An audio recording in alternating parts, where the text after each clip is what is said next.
Cô gái nhận được điện thoại của lễ tân phòng yoga gọi tới. Bạn thân vừa qua đời đã chuyển tư cách hội viên sang cho cô. Đây là lần đầu tiên cô đi đến nơi tập yoga sang trọng như vậy. Cô mở tủ đồ mà bạn thân để lại cho mình. Bên trong có một chiếc ba lô rất to. Cô gái mở ba lô ra xem thử. Thứ đồ bên trong khiến cô há hốc mồm. Bên trong bỗng nhiên lại chất đầy là tiền. Đây toàn bộ là tài sản mà bạn thân tự sát đã để lại cho cô. Tổng cộng là hơn 70 tỷ. Cô gái nhất thời từ một phụ nữ nghèo khổ ly hôn trở thành phú bà chục tỷ xã hội thượng lưu. Vị phú bà tỷ quân này tên Inju hiện đang sống trong căn nhà thuê với 2 em gái. Người bố vì vay nặng lãi đã chạy trốn ra nước ngoài. Người mẹ tồi tệ này lại càng không làm tròn trách nhiệm của mình. Inju trong cuộc sống cũng trở thành phụ huynh của các em. May mà cho dù cuộc sống có vất vả, tình cảm ba chị em vẫn cực kỳ bền chặt. Hôm nay là sinh nhật của em út. Inju và In Kyung đã tích góp một ít tiền muốn để em ra nước ngoài du học. Ai ngờ lại bị bà mẹ kịch liệt phản đối. Em út hiểu chuyện nói mình không đi cũng không sao. Ai ngờ tối hôm đó người mẹ liền trang điểm xinh đẹp. Nhân lúc đêm muộn ăn trộm tiền báo danh của con gái bay ra nước ngoài ăn chơi. Còn lý do cả bà chính là con gái còn trẻ sau này vẫn còn cơ hội. Lần này bà sẽ thay con ra nước ngoài trước. Gặp phải người mẹ ích kỷ như vậy, Inju tức đến nỗi không kìm được nước mắt. Đó chính là tiền hai chị em cô phải thắt lưng buộc bụng mới tiết kiệm được. Chị không phải vì buồn mới khóc, chị tức mới khóc đấy. Nhưng cho dù là vậy, cả chị hai cũng không muốn để em gái chịu ấm ức, phải nghèo khổ giống bọn họ bị ăn hiếp ở công ty đến trường học. Do đó liền đồng ý với em đến cuối tuần sẽ gom đủ chi phí để có thể làm được chuyện đã đồng ý với em gái. Inju đi đến công ty tìm cấp trên của mình, muốn ứng trước một phần lương của tháng này. Kết quả lại phải hứng một trận cà khịa mỉa mai. Cô không hiểu bản thân chăm chỉ làm việc, tại sao ở công ty lại bị đồng nghiệp bài xích. May mà ở công ty cô vẫn còn một người bạn thân cũng bị mọi người bài xích giống cô tên Ja Hyun. Inju không thể hiểu, cô bởi vì không biết ăn nói bị bài xích thì thôi, tại sao Ja Hyun cũng bị đồng nghiệp bài xích. Ja Hyun dừng công việc đang làm. Cậu cho rằng bởi vì cậu không biết ăn nói mới bị bài xích sao? Inju sau khi suy nghĩ liền nói, chắc là vì mình làm việc chưa đủ nhiệt huyết. Đột nhiên Inju nghĩ tới cái gì đó, nhất định là bởi vì nam sinh đều thích mình. Ja Hyun cảm thấy rất cạn lời với câu trả lời của Inju, nói rằng cả hai bị đồng nghiệp bài xích là bởi vì bọn họ là hai người duy nhất có học lực thấp nhất trong công ty. Một người gái già độc thân, một người thì đã ly hôn. Cho dù miệng thì nói khó nghe, nhưng Ja Hyun không có tiền vẫn đồng ý với Inju cuối tuần sẽ cho cô mượn tiền, còn bảo Inju không cần đi lấy lòng cấp trên nữa. Cùng lúc đó chị hai In Kyung đang làm việc ở tòa soạn đang nhìn chằm chằm vào trang web vay tiền. Cô do dự không biết có nên vay tiền không. Lúc này có người gọi điện thoại tới, hỏi bọn họ có phải đang thiếu tiền không. Người cô trông có vẻ cũng có tiền, nhưng hai chị em Inju sĩ diện không muốn tiếp nhận sự trợ giúp của cô. Hôm sau Ja Hyun gọi Inju bảo cô hãy ăn mặc lịch sự. Cô muốn đưa Inju đi tới nhà hàng sang trọng ngắm nhìn thành phố. Do đó Inju đã đặc biệt ăn mặc rất xinh đẹp, chiếc áo màu hồng phối với chiếc váy dài cũng màu hồng, còn thêm vào đôi giày cao gót hồng cánh sen. Là người đàn ông nào nhìn cũng mê chữ E kéo dài. Đúng vào lúc này giày cao gót của Inju đột nhiên bị hỏng. Ja Hyun thấy vậy liền đưa đôi giày trong túi của mình cho cô mượn. Sau khi đi đến nơi nhìn thấy pháo hoa ở nơi này, Inju kích động khua chân múa tay, nhưng cô cúi xuống nhìn bản thân ăn mặc như này, lại cảm thấy có chút mủi lòng. Cô không có tư cách hòa nhập vào bầu không khí sang trọng này. Ai ngờ Ja Hyun trực tiếp đi tới, cởi áo ngoài của mình khoác lên vai Inju. Quả nhiên phải để mỹ nữ mặc mới được. Sau đó lại lấy đôi giày cao gót dưới chân đưa cho Inju đeo vào. Chỉ một thay đổi đơn giản, khí chất của Inju đã khác bọt hẳn. Inju tò mò quần áo đẹp như vậy giá của nó chắc chắn sẽ rất đắt, nhưng Ja Hyun lại nói đồ cô mua đều là hàng fake. Sau đó Inju đi vào bên trong hội trường, thu hút sự chú ý của một thiên kim. Khi ăn cơm, Inju nói về mơ ước của mình chính là mua một căn nhà to và đẹp để các em gái cùng sống chung. Sau đó Ja Hyun nói bản thân gần đây đang bận một hạng mục muốn cùng Inju hợp tác, do đó liền đưa ra một bản hợp đồng bằng tiếng Anh bảo Inju ký tên. Inju cũng không nghĩ nhiều liền cầm bút ký tên. Sau đó Inju ở trong phòng vệ sinh bị vị thiên kim tiểu thư nhà tài phiệt vừa nãy đi tới bắt chuyện. Inju hỏi cô nhận ra mình hay sao, còn thiên kim tiểu thư lại nói hai người họ đang đi cùng một mẫu giày. Mẫu giày này toàn quốc chỉ có 3 đôi. Cô gái tới nhà giúp bạn thân đang ở nước ngoài cho cá ăn. Ai ngờ nhìn qua tấm kính phát hiện tủ quần áo có một đôi giày cao gót màu đỏ. Cô gái lấy hết can đảm đi tới gần tủ quần áo bắt đầu đung đưa, thi thể treo ở bên trong khiến cô sợ hãi ngồi sụp xuống đất. Thuận theo ánh mắt nhìn xuống dưới, cô nhìn thấy hình xăm ở mắt cá chân. Cô gái nhận ra thi thể bên trong tủ quần áo, đó chính là bạn thân của cô Ja Hyun. Và mấy ngày trước đó Ja Hyun còn đưa cô tới nhà hàng cao cấp cô chưa từng tới, cho cô mượn tiền cho em gái đi học. Inju thật sự tưởng rằng Ja Hyun chỉ là đi nước ngoài. Ai ngờ lần đầu tiên tới nhà Ja Hyun cho cá ăn đã nhìn thấy cảnh tượng kinh hoàng này. Sau đó trong lễ tang của bạn thân, Inju nhìn thấy những đồng nghiệp ngày trước chưa từng bắt chuyện với cô và Ja Hyun ở công ty từng bài xích bọn họ cũng đi đến phúng viếng, giả nhân giả nghĩa khóc lóc. Lúc này cô đột nhiên nhớ tới những lời Ja Hyun từng nói, đừng để người của công ty tới tham gia lễ tang của mình. Inju ghê tởm và mở một chai rượu ra. Sau đó tin tức Ja Hyun tự sát cũng được TV phát trên bản tin. Mỗi ngày lại có hàng loạt bài báo khác nhau. Trả lời phỏng vấn của phóng viên, bác sĩ của bệnh viện chỉnh hình nói trước đó một ngày cô có đến làm phẫu thuật chỉnh hình. Đồng nghiệp trong công ty vẫn còn giả vờ, nói không ngờ cô lại bị bệnh trầm cảm nghiêm trọng như vậy. Đến cả chuyên gia chả hiểu cái gì cũng nói Ja Hyun có chứng lo âu về ngoại hình nghiêm trọng. Suy đoán đó là một người cực kỳ tự ti. Nghe thấy những từ ngữ ác độc TV phát về người bạn thân, Inju tức đến nuốt không trôi. Cô chửi rủa bọn họ ăn nói vô học. Chẳng lẽ Ra Hyun xinh đẹp như này cũng bị mắc chứng lo âu về ngoại hình sao? Sau khi trở về công ty, Inju vẫn nghe thấy đồng nghiệp đang bàn tán về chuyện đã xảy ra với Ra Hyun, nói cô ấy phiền chết, đáng sợ không khác gì mà. Inju không thể nhịn thêm, cuối cùng cũng bùng nổ, ở trước mặt tất cả mọi người lớn tiếng nói. 4 năm trước khi cô mới vào làm công ty, người duy nhất chịu hướng dẫn cô chỉ có Ra Hyun. Inju muốn mời cô ấy ăn cơm để cảm ơn, Ra Hyun lại nói rằng nếu như ăn cơm với cô ấy thì bản thân cô cũng sẽ bị bài xích. Sau đó cô lấy ra một phần dữ liệu Ra Hyun trước đó từng đưa cho mình. Bên trên ghi chép tất cả lai lịch xấu của đồng nghiệp trong công ty. Cô nói những lãnh đạo ác độc lúc nào cũng nghị luận về Ra Hyun có gian díu với một đồng nghiệp nam trong công ty, còn kể chi tiết họ qua đêm ở khách sạn. Hết chuyện này đến chuyện khác bị Inju bóc phốt ra, các đồng nghiệp được hóng biến trực tiếp. Nữ lãnh đạo ác độc lập tức câm nín họng, cũng không dám giải thích gì. Khi cả hai đang cãi nhau kịch liệt, lãnh đạo lớn của công ty đi vào. Anh gọi Inju đến văn phòng, lấy ra một phần chứng cứ đưa cho cô xem. Anh nói với cô bạn thân của cô, Ra Hyun 15 năm nay vẫn luôn ăn bớt công quỹ của công ty. Mấy ngày nay còn chuyển 70 tỷ won ra công ty nước ngoài. Công ty bắt cô ta trả lại khoản công quỹ ăn bớt đó, nếu không sẽ báo cảnh sát xử lý. Ai ngờ hiện giờ cô ta lại tự sát, 70 tỷ này cũng không rõ tung tích. Lãnh đạo muốn nghe ngóng từ chỗ Inju xem có thể tìm được manh mối về số tiền đó không. Ai ngờ lại bị Inju trực tiếp từ chối. Inju không chỉ từ chối, còn đặt cả thư từ chức lên bàn của lãnh đạo. Nói xong liền rời đi một cách ngầu lòi. Bạn thân tốt nhất bỗng nhiên tự sát bí ẩn, sau lưng còn ăn bớt 70 tỷ công quỹ. Chuyện này khiến Inju mấy ngày liền suy nghĩ đến suy sụp. Cô đi trên con đường phồn hoa của thành phố, đột nhiên nhận được một cuộc gọi. Đối phương là một phòng yoga cao cấp, nói rằng Ra Hyun đã chuyển thẻ hội viên yoga sang tên của Inju. Dựa theo địa chỉ, Inju đi đến phòng yoga. Sau khi làm xong hết thủ tục chuyển tên, cô đi đến tủ chứa đồ. Sau khi quét thẻ mở tủ đồ ra, bên trong có đặt một ba lô cực kỳ to.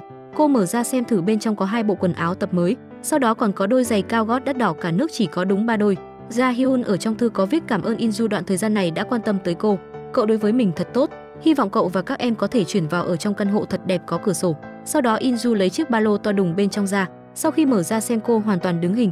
Bên trong bỗng nhiên lại chất đầy tiền là tiền. Cô bàng hoàng đến rơi cả nước mắt. Cô không dám tin Ra Hyun ăn bớt 70 tỷ công quỹ, tất cả chỉ là vì cô. Cô không thể gắng gượng thêm nữa, ôm đầu đau đớn khóc lóc. Nhưng 70 tỷ này cũng không thể đổi lại bạn thân của cô. Bạn đã được trải nghiệm thú vui đến tiền chưa?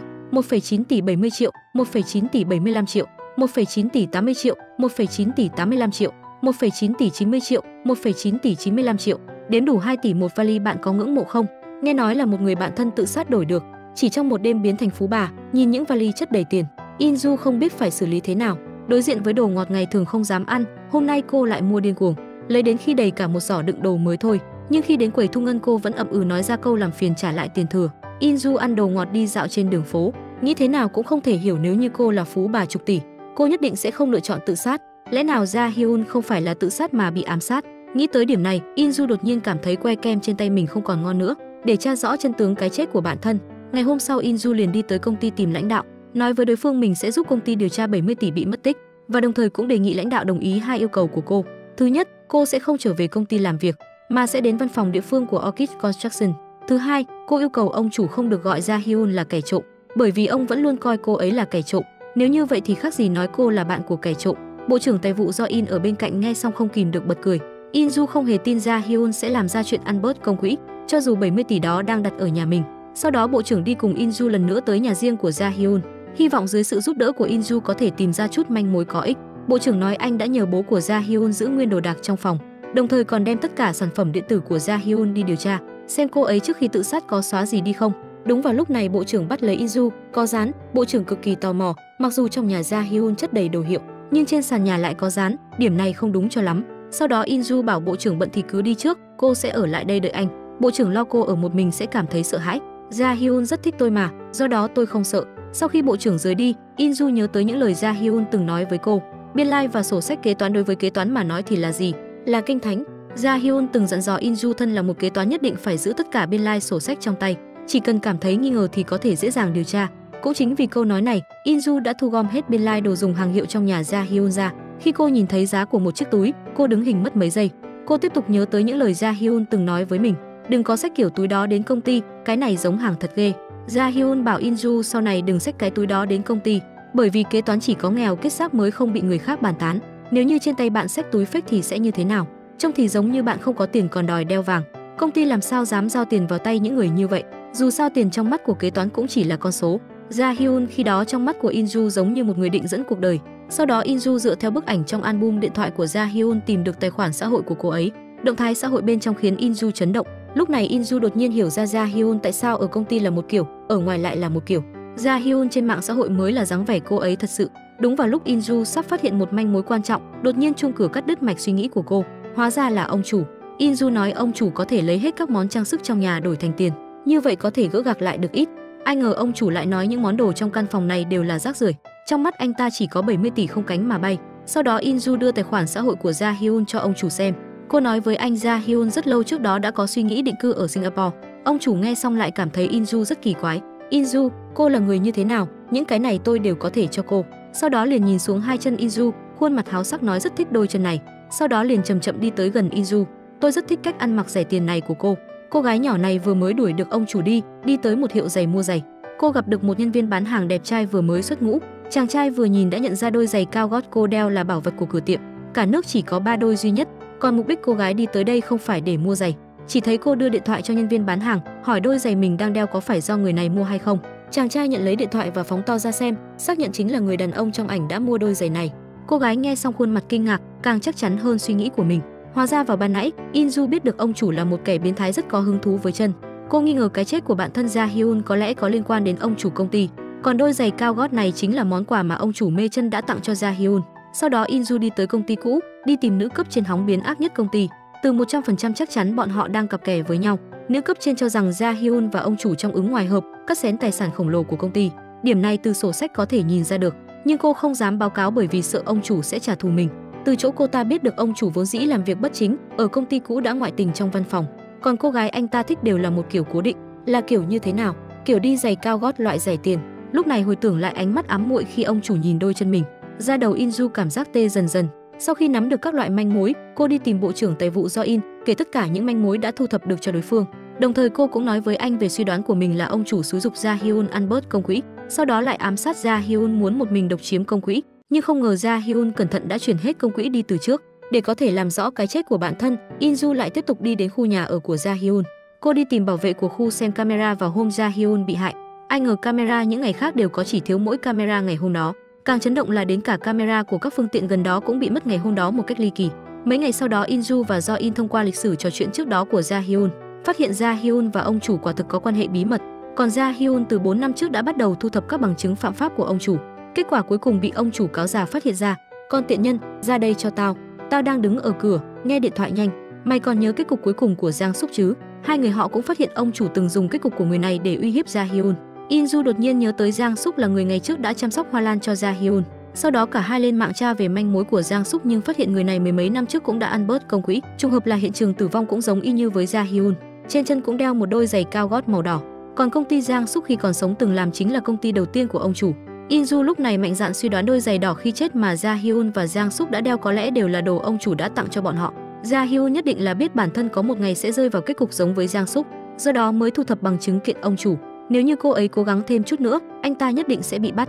Chúng ta báo cảnh sát đi. Ai ngờ Do In lại kiên quyết phản đối. Do In nói rằng báo cảnh sát thì sẽ phải trả lại 70 tỷ nữa. Dù sao khoản tiền khổng lồ này sẽ bị nộp cho kho bạc nhà nước. Suy nghĩ của Do In khiến In-ju cực kỳ tức giận. Cô không thể hiểu nổi anh ta vì tiền lại có thể bán rẻ lương tâm như vậy. Cô không biết rằng trong xã hội cá lớn nuốt cá bé này, tiền còn thần thánh hơn bất kỳ thứ gì. Ban đêm trở về nhà, In-ju vô cùng chán nản. Khát khao báo thù khiến cô đã mua rất nhiều món mỹ phẩm ngày thường không dám mua. Tuy nhiên cô lại không cảm thấy vui vẻ chút nào. Đúng vào lúc em thứ hai tò mò chị gái có phải trúng số không, In-ju từ ngoài cửa mang vào một thùng hàng, mở ra xem thử, bên trong bỗng nhiên là một hộp giày, mà bên trong hộp giày lại chính là đôi giày đó, đôi giày cao gót đỏ khiến da đầu cô tê dần dần. Người bạn thân mới bị sát hại và người 10 năm trước bị hại khi chết cũng đi đôi guốc này. Dựa theo những gì In-ju đang điều tra, có thể những nạn nhân đều là bị sếp của bọn họ sát hại. In-ju phẫn nộ tới tìm tên sếp ở công ty và hỏi cô có phải mục tiêu tiếp theo hay không. Anh ta nói anh ta cũng chỉ là một con cờ bị lợi dụng mà thôi. Những lời nói của anh ta khiến In-ju vô cùng bất ngờ. Tại sao anh lại nói anh bị lợi dụng? Rõ ràng người chết là Ja Hyun cơ mà. Anh ta nói với In-ju rằng Ja Hyun không phải có người đơn giản như những gì cô nhìn thấy. Cứ tưởng Ja Hyun không hề biết một chút tiếng Anh nào nhưng thật ra cô ta đã sớm mở tài khoản ở ngân hàng Thụy Sĩ. Trong mắt của anh ta thì Ja Hyun đang tự mình làm một việc nguy hiểm. Cô ta không hề biết rằng trên thế giới này có nhiều kẻ nguy hiểm vô cùng. In-ju nghe những lời ấy và muốn báo cảnh sát. Thế nhưng anh ta nói tốt hơn là cô đừng làm vậy, bởi vì lúc này anh ta sẽ tự đi tới sở cảnh sát tự thú. Anh ta nói sẽ nhận toàn bộ tội danh giao dịch trái phép của mình. Cùng lắm thì anh bị đi tù 5 năm. Anh ta còn bảo In-ju đừng có tìm anh ta nữa, nếu không thì đừng có trách anh ta kéo tất cả những người có liên quan vào tù cùng mình. Anh ta lái xe rời đi. Thế nhưng anh ta chưa đi được bao xa thì cái xe đột nhiên xảy ra vấn đề. Cái gì thế này, chết tiệt, phanh xe của anh ta đột nhiên bị hỏng. Trong khi đó tốc độ tự động tăng lên. Trong lúc anh ta vô cùng hoảng hốt thì nhìn thấy chiếc xe có một đóa phong lan xanh. Anh ta như nhận ra điều gì đó. Cũng chính là đóa hoa này đã ở bên trong căn nhà của Ja Hyun. Kết quả là chiếc xe của anh ta bị lao từ trên tầng cao xuống. Inju nhìn thấy cảnh này và vô cùng ngỡ ngàng. Ánh mắt của cô nói lên rằng cô đang vô cùng hoảng sợ. Cô ấy không hề biết rằng đóa hoa này thì em gái của cô cũng từng nhìn thấy. Người đàn ông đeo kính tên Jae Sang này là thị trưởng của Seoul. Thân là tầng lớp thượng lưu nhưng anh ta lại cúi đầu trước một tội phạm vừa ra tù. Trong khi đó In Kyung cũng là một cô gái vô cùng dũng cảm và không biết sợ. Cô ấy chính là em gái của Inju. Hai con người không có một chút quan hệ nào với nhau đã chạm mặt nhau trong một buổi phát biểu. Có phải anh từng đảm nhiệm vị trí luật sư trong vụ án tiền gửi ngân hàng đúng chứ? Trong vụ án có 32 người bị tố cáo, trong khi 4 người trong số đó được anh biện hộ cho đã tự sát rồi. Cô ấy hỏi anh ta có suy nghĩ gì về việc này. Câu hỏi của In Kyung khiến đám đông vô cùng ngỡ ngàng. Các phóng viên không ngừng quay lại nhìn cô. Đối diện với những câu hỏi chí mạng của In Kyung, sắc mặt của Jae Sang đã thay đổi. Anh ta vẫn cố gắng gượng cười và hỏi lại In Kyung, "Xin chào cô, có thể cho tôi biết tên của cô được không?" In Kyung không hề sợ anh ta. Cô nói ra tên tuổi và bảo mình là phóng viên của đài OBN. Sau đó cô đi vào phòng vệ sinh và lấy lại bình tĩnh. Cô dùng rượu để xúc miệng và nuốt nó xuống bụng. Khi đi ra khỏi phòng vệ sinh thì Jae Sang thấy và gọi cô lại. Anh ta hỏi cô tại sao lại đề cập tới vụ án từ 4 năm trước. In Kyung nói 4 năm trước là khi cô vừa được làm phóng viên. Năm đó rất nhiều những người dân đã gửi tiền vào ngân hàng đó. Chỉ bởi vì bọn họ muốn nhận được lãi suất cao mà đã phải trả giá bằng việc mất hết số tiền. In Kyung vô cùng đồng cảm với những người đó. Jae Sang cũng tỏ vẻ cảm động với câu chuyện mà In Kyung kể. Cô chuẩn bị khóc sao? Một người đồng nghiệp đã lén quay phim lại cảnh In Kyung và Jae Sang đối thoại. Khi In Kyung trở về thì người đồng nghiệp nữ đó đã đi tới và ép cô đo nồng độ cồn. In Kyung đẩy tay cô ta ra. Cô ta liền cho sếp xem đoạn video. Cô đang khóc sao? Hơi thở của cô không được bình tĩnh cho lắm, còn có một chút hơi cồn. Cô uống rượu sao? Nữ đồng nghiệp kia vẫn muốn tiếp tục kiểm tra In Kyung. Cô ấy liên tục từ chối. Nữ đồng nghiệp còn lục lọi bàn làm việc của In Kyung. Cô ta phát hiện ra một chai rượu. Cô ta mở ngăn tủ của In Kyung và thấy rất nhiều chai rượu bên trong. In Kyung bị đình chỉ công việc 1 tháng vì đã làm ảnh hưởng tới hình tượng công ty khi sử dụng rượu. Trong khi đó thì Inju đưa cho em út tiền phí để tham gia ngoại khóa cùng lớp. Thế nhưng In Hye lại nổi giận với Inju. Em đã nói với giáo viên rồi em sẽ không tham gia ngoại khóa đó đâu. Sau đó cô bé lấy cớ rồi rời đi. Inju liền đuổi theo em gái thì thấy cô bé lên một chiếc vô cùng sang trọng. Cô bám theo và đi tới được một căn biệt thự. Cô thấy một người phụ nữ đưa tiền cho em gái mình. Thì ra In Hye lén lút vẽ tranh cho bạn học. Hơn nữa bức tranh mà cô ấy vẽ sau này sẽ là một manh mối quan trọng. Lúc này In Kyung đã bị công ty đình chỉ 1 tháng. Do đó cô cũng không thể tiếp tục điều tra vụ án 4 năm về trước nữa. Cô gọi điện cho cháu trai của tổng giám đốc ngân hàng đó. Cô vừa nói bản thân là phóng viên và hỏi về vụ việc năm đó thì đối phương đã cúp máy ngang. In Kyung chán nản tới nhà của Jong Ho. Cô dùng bữa với Jong Ho và ông nội của anh ta. Đột nhiên đang ăn thì cô nhận được một số lạ gọi tới. Người lạ đó lại chính là cháu trai của tổng giám đốc ngân hàng kia gọi tới. Anh ta hỏi tại sao năm đó In Kyung không hề làm rõ vụ án đó. In Kyung nói năm đó cô không tìm được chứng cứ và những manh mối liên quan. Người này tiết lộ cho In Kyung một địa chỉ và bảo cô tới đó điều tra lại. Anh ta cũng nói nếu cô muốn biết thêm chi tiết thì 4 giờ sáng mai hãy tới tìm anh ta. Sáng sớm ngày hôm sau thì Jong Ho đưa cô ấy tới gặp người này. Trên đường thì bọn họ vô tình thấy một vụ tai nạn xe. Cô ấy tới địa điểm đã hẹn nhưng không thấy anh ta đâu. Cô gọi cho anh ta thì không thấy ai nghe máy. Lúc này cô ấy mới nhớ tới vụ tai nạn vừa nãy ở trên đường. Cô ấy chợt có dự cảm không lành. Cô vội vã lái xe tới hiện trường vụ tai nạn vừa nãy. In Kyung gọi điện vào số máy của anh ta thì thấy một chiếc điện thoại dưới mặt đường đổ chuông. In Kyung hiểu rằng người này đã bị hãm hại rồi. Cũng đúng lúc này Jong Ho nhặt được một đóa hoa phong lan xanh. Buổi tối khi In Kyung ngồi xem bus trở về, cô nhìn thấy trên màn hình lớn một nữ sinh đạt giải cuộc thi hội họa. Cô ấy nhận ra bức tranh đạt giải đó chính là bức tranh mà em gái mình thâu đêm để thực hiện. Trong khi bố của cô gái đạt được giải lại chính là thị trưởng Seoul, Jae Sang. Trước lúc đó, Inju còn đang nghi ngờ sếp của mình là hung thủ giết bạn thân. Ngay lúc sau thì sếp của cô đã mất mạng do tai nạn xe hơi. Inju vô cùng ngỡ ngàng. Cô chạy xuống để cứu người nhưng xung quanh không có ai trợ giúp. Cô lấy chiếc điện thoại rơi dưới đất để gọi xe cứu hộ. Khi Inju đang cố gắng cứu sếp thì điện thoại của anh ta reo chuông. Cô ấy nhấc máy thì nghe thấy giọng nói này là của Bộ trưởng Bộ Tài chính. Anh không sao chứ? Tại sao bây giờ mới nghe máy giám đốc xin gặp chuyện rồi ạ? Cô đang ở đâu để tôi đi qua? Lúc này xe cứu thương cũng đã đi tới. Inju lúc này mới thở phào nhẹ nhõm. Cô ngồi bệt xuống đường và nhìn thấy bông hoa lan màu xanh. Tại phòng cấp cứu Inju vẫn chưa thể bình tĩnh sau sự việc vừa nãy. Khi Do In đi tới Inju lúc này mới bật khóc vì quá sốc. Cô ổn chứ? Cô có bị thương không? Do In đưa cho Inju chiếc điện thoại mà cô vừa làm rơi ở hiện trường. Inju nhận lại điện thoại và kể cho Do In chuyện vừa xảy ra. Tuy nhiên Inju quá sợ hãi mà nói chuyện trở nên lắp bắp. Inju, giám đốc Shin chết rồi. Hãy nghe lời tôi nói đây. Sau khi cô từ chức, cô mới tới tìm anh ta. Sau khi nói chuyện xong thì anh ta mới xảy ra chuyện. Do In dặn dò Inju rằng bất cứ ai hỏi thì cô phải trả lời như thế. Chỉ có trả lời như vậy thì cô mới không gặp phiền phức. Inju lúc này mới hoàn hồn lại và bình tĩnh suy nghĩ. Cô nhớ lại lúc mình vừa nghe điện thoại. Câu đầu tiên mà Do In hỏi cô là cô có làm sao không. Rõ ràng là Do In sớm đã biết giám đốc Shin sẽ xảy ra chuyện. Việc giám đốc Shin gặp tai nạn chắc chắn là có âm mưu. Do In nói với Inju, cô đã gặp rắc rối rồi. Anh ta cho cô xem một đoạn phim. Đoạn phim cho thấy bí mật của Ja Hyun rằng cô ta quản lý số tiền lên tới 2 tỷ won. Trước một ngày khi cô ta mất liên lạc thì cô ta đã rút ra 2 tỷ won tiền mặt này. Nghe thấy số tiền lên tới 20 tỷ won, In-ju bắt đầu nghe Do In nói thêm. Anh ta cho rằng Ja Hyun không thể nào có cơ hội mang theo số tiền mặt lớn như vậy để trốn ra nước ngoài. Nhất định cô ta phải có đồng phạm trong Hàn Quốc. Tuy nhiên kỳ lạ là tại Hàn Quốc, Ja Hyun không hề có người thân hay họ hàng. Người bạn duy nhất của cô ta chính là In-ju. Nghe những lời phân tích của Do In, In-ju áy náy không dám nhìn anh. Do In cho rằng số tiền 70 tỷ won là do giám đốc Shin chiếm đoạt rồi đổ mọi tội danh cho một người đã chết là Ja Hyun. Đó là thủ đoạn thường thấy của giám đốc Shin. Do In khuyên In-ju đừng điều tra về cái chết của Ja Hyun nữa, nếu không kết cục sẽ rất thảm. Ngày hôm sau In-ju vẫn tiếp tục làm việc ở câu lạc bộ Hoa Lan, bởi vì lo sợ nên cô dự định sẽ tỏ ra như không hề biết chuyện gì. Thế nhưng khi cô nhìn thấy lọ hoa lan của Ja Hyun thì cô cảm thấy có gì đó. Cô mở ra cuốn catalog thì phát hiện bên trong có một bức thư. Cô mở nó ra đọc thì phát hiện là bức thư Ja Hyun viết cho ai đó. Cảm ơn lần trước đã mang hoa cho tôi, tạm thời tôi đang sống ổn. Sang-u, In-ju thấy tên của người nhận. Cô nhớ lại bức thư mà Ja Hyun để lại cho mình cũng có nhắc tới cái tên này. Ja Hyun có kế hoạch đợi hoa lan nở rồi sẽ mang tới cho đại biểu Won chiêm ngưỡng. Buổi chiều In-ju mang theo lọ hoa và một túi tiền tới gặp Sang-u.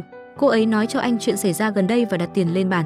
Cô hỏi anh ta nên làm gì bây giờ, nên trả lại số tiền hay là báo cảnh sát. Anh ta nói báo cảnh sát sẽ không có tác dụng gì, thậm chí nó còn giúp cho những kẻ tố cáo Ja Hyun biển thủ tiền công ty và những kẻ khác sẽ có được số tiền này. Anh ta lấy một tệp tư liệu cất ở dưới sàn nhà và đưa cho In-ju. Anh ta nói với cô đây đều là những sổ sách kế toán bí mật, là thứ mà những nhân vật lớn muốn chiếm đặt vào lúc này. In-ju mở nó ra xem. Cô hiểu nếu như Ja Hyun lúc đó có được những tư liệu này thì cô ấy sẽ không chết. In-ju không hiểu tại sao đại biểu Won lại giao nó cho cô. Cả hai đang nói chuyện thì đột nhiên bên ngoài có tiếng chuông. Tôi là Do In. Cả hai vội vã thu dọn tư liệu. Đại biểu Won đưa In-ju ra cửa sổ và bảo cô nhảy xuống. Do In ở bên ngoài gọi nhân viên tòa nhà tới mở cửa ra. Khi đi vào thì anh ta chỉ nhìn thấy một mình đại biểu Won. Thì ra Do In đã điều tra ra người nắm giữ những sổ sách bí mật là đại biểu Won. Đại biểu Won lúc này đã đưa toàn bộ sổ sách cho In-ju nắm giữ. Ông ta yên tâm và cho Do In lục soát nhà của mình. Ai ngờ Do In lại phát hiện ra chiếc điện thoại mà In-ju đánh rơi ở nhà đại biểu Won. Do In nhìn chiếc điện thoại và hiểu ra mọi chuyện. Em gái út của In-ju bị mắc bệnh công chúa. Cô gái có ước mơ ra nước ngoài du học và chấp nhận bán đứng nhân cách của mình. Chị hai In Kyung phát hiện bức tranh mà em gái mình vẽ lại là tác phẩm đoạt giải của một nữ sinh khác. In Kyung tưởng rằng em gái mình bị bắt nạt ở trường học nên đã tìm In Hye để hỏi rõ. Kết quả là cô phát hiện ra em gái mình vì muốn đi du học nên đã vẽ tranh giúp cho con gái của nhà giàu. In Kyung nói với em gái rằng như thế này là phạm pháp. Không chỉ thế, In Hye làm vậy là bán đứng nhân cách của mình. Nhân cách là thứ gì chứ? Nếu nó được trả một cái giá cao, em sẽ không từ chối đâu. In Kyung vẫn không từ bỏ việc thuyết phục lại em gái. Em gái nhắn tin cho cô báo rằng mình có hẹn với bạn học. Sau đó In Kyung biết được từ bạn học của em gái rằng In Hye đang đi tới nhà của Park Jae Sang. Con gái của Jae Sang là Hyo Jin đoạt giải vẽ tranh nên mở tiệc tại nhà. In Kyung biết tin liền tìm tới đây. Cô muốn đi vào thì bị bảo vệ chặn đường. Nữ quản gia nhận ra In Kyung là phóng viên và không cho cô đi vào. In Kyung nói em gái của cô đang ở bên trong. Lúc này Jae Sang đi tới. Em gái của cô tên là gì? In Kyung bất chấp ngăn cản và xông vào trong tìm em gái. Những khách quý của bọn họ bị In Kyung gây chú ý. In Hye, mày mau ra đây cho tao, là chị của cậu sao? In Hye gật đầu thừa nhận. Cô cảm thấy chị gái khiến cô mất mặt. In Kyung vì làm loạn mà bị bảo vệ đưa ra ngoài. In Kyung gọi cho em gái nhưng cô ấy không nghe. Bố của Hyo Jin tới gần chỗ In Hye. Anh ta nói anh ta rất coi trọng tài năng của cô. Anh ta nói rằng anh ta sẽ đầu tư cho cô phát triển tài năng. Vợ của anh ta cũng ở bên cạnh và nói bọn họ đã lên một kế hoạch cho sự phát triển của In Hye.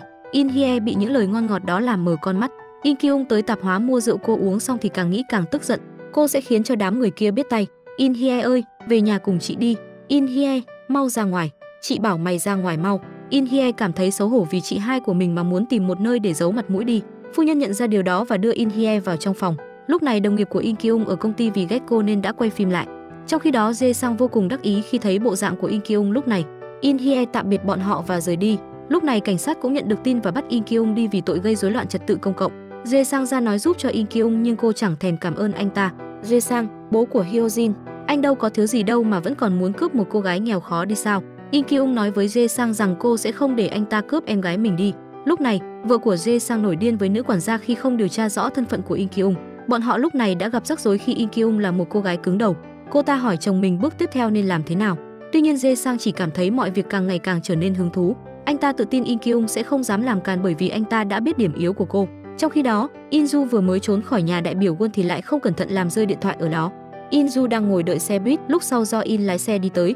Tối hôm qua, In Kyung đang ở nhà giặt quần áo. Đột nhiên cô phát hiện một chiếc vali đặt bên trong máy giặt. Trong vali chất đầy những xấp tiền mặt. Khi In-ju trở về, In Kyung hỏi chị gái mình có phải số tiền này có liên quan tới người chết của công ty không. In Kyung nói với In-ju rằng đây là phạm pháp. Nếu chị lấy số tiền này, em sẽ báo cảnh sát. Em thích thì báo cảnh sát đi. chị sẽ tiêu hết số tiền này rồi sẽ ngồi tù. Rốt cuộc Inju đã trải qua điều gì mà cô ấy lại nói ra lời tuyệt vọng như thế?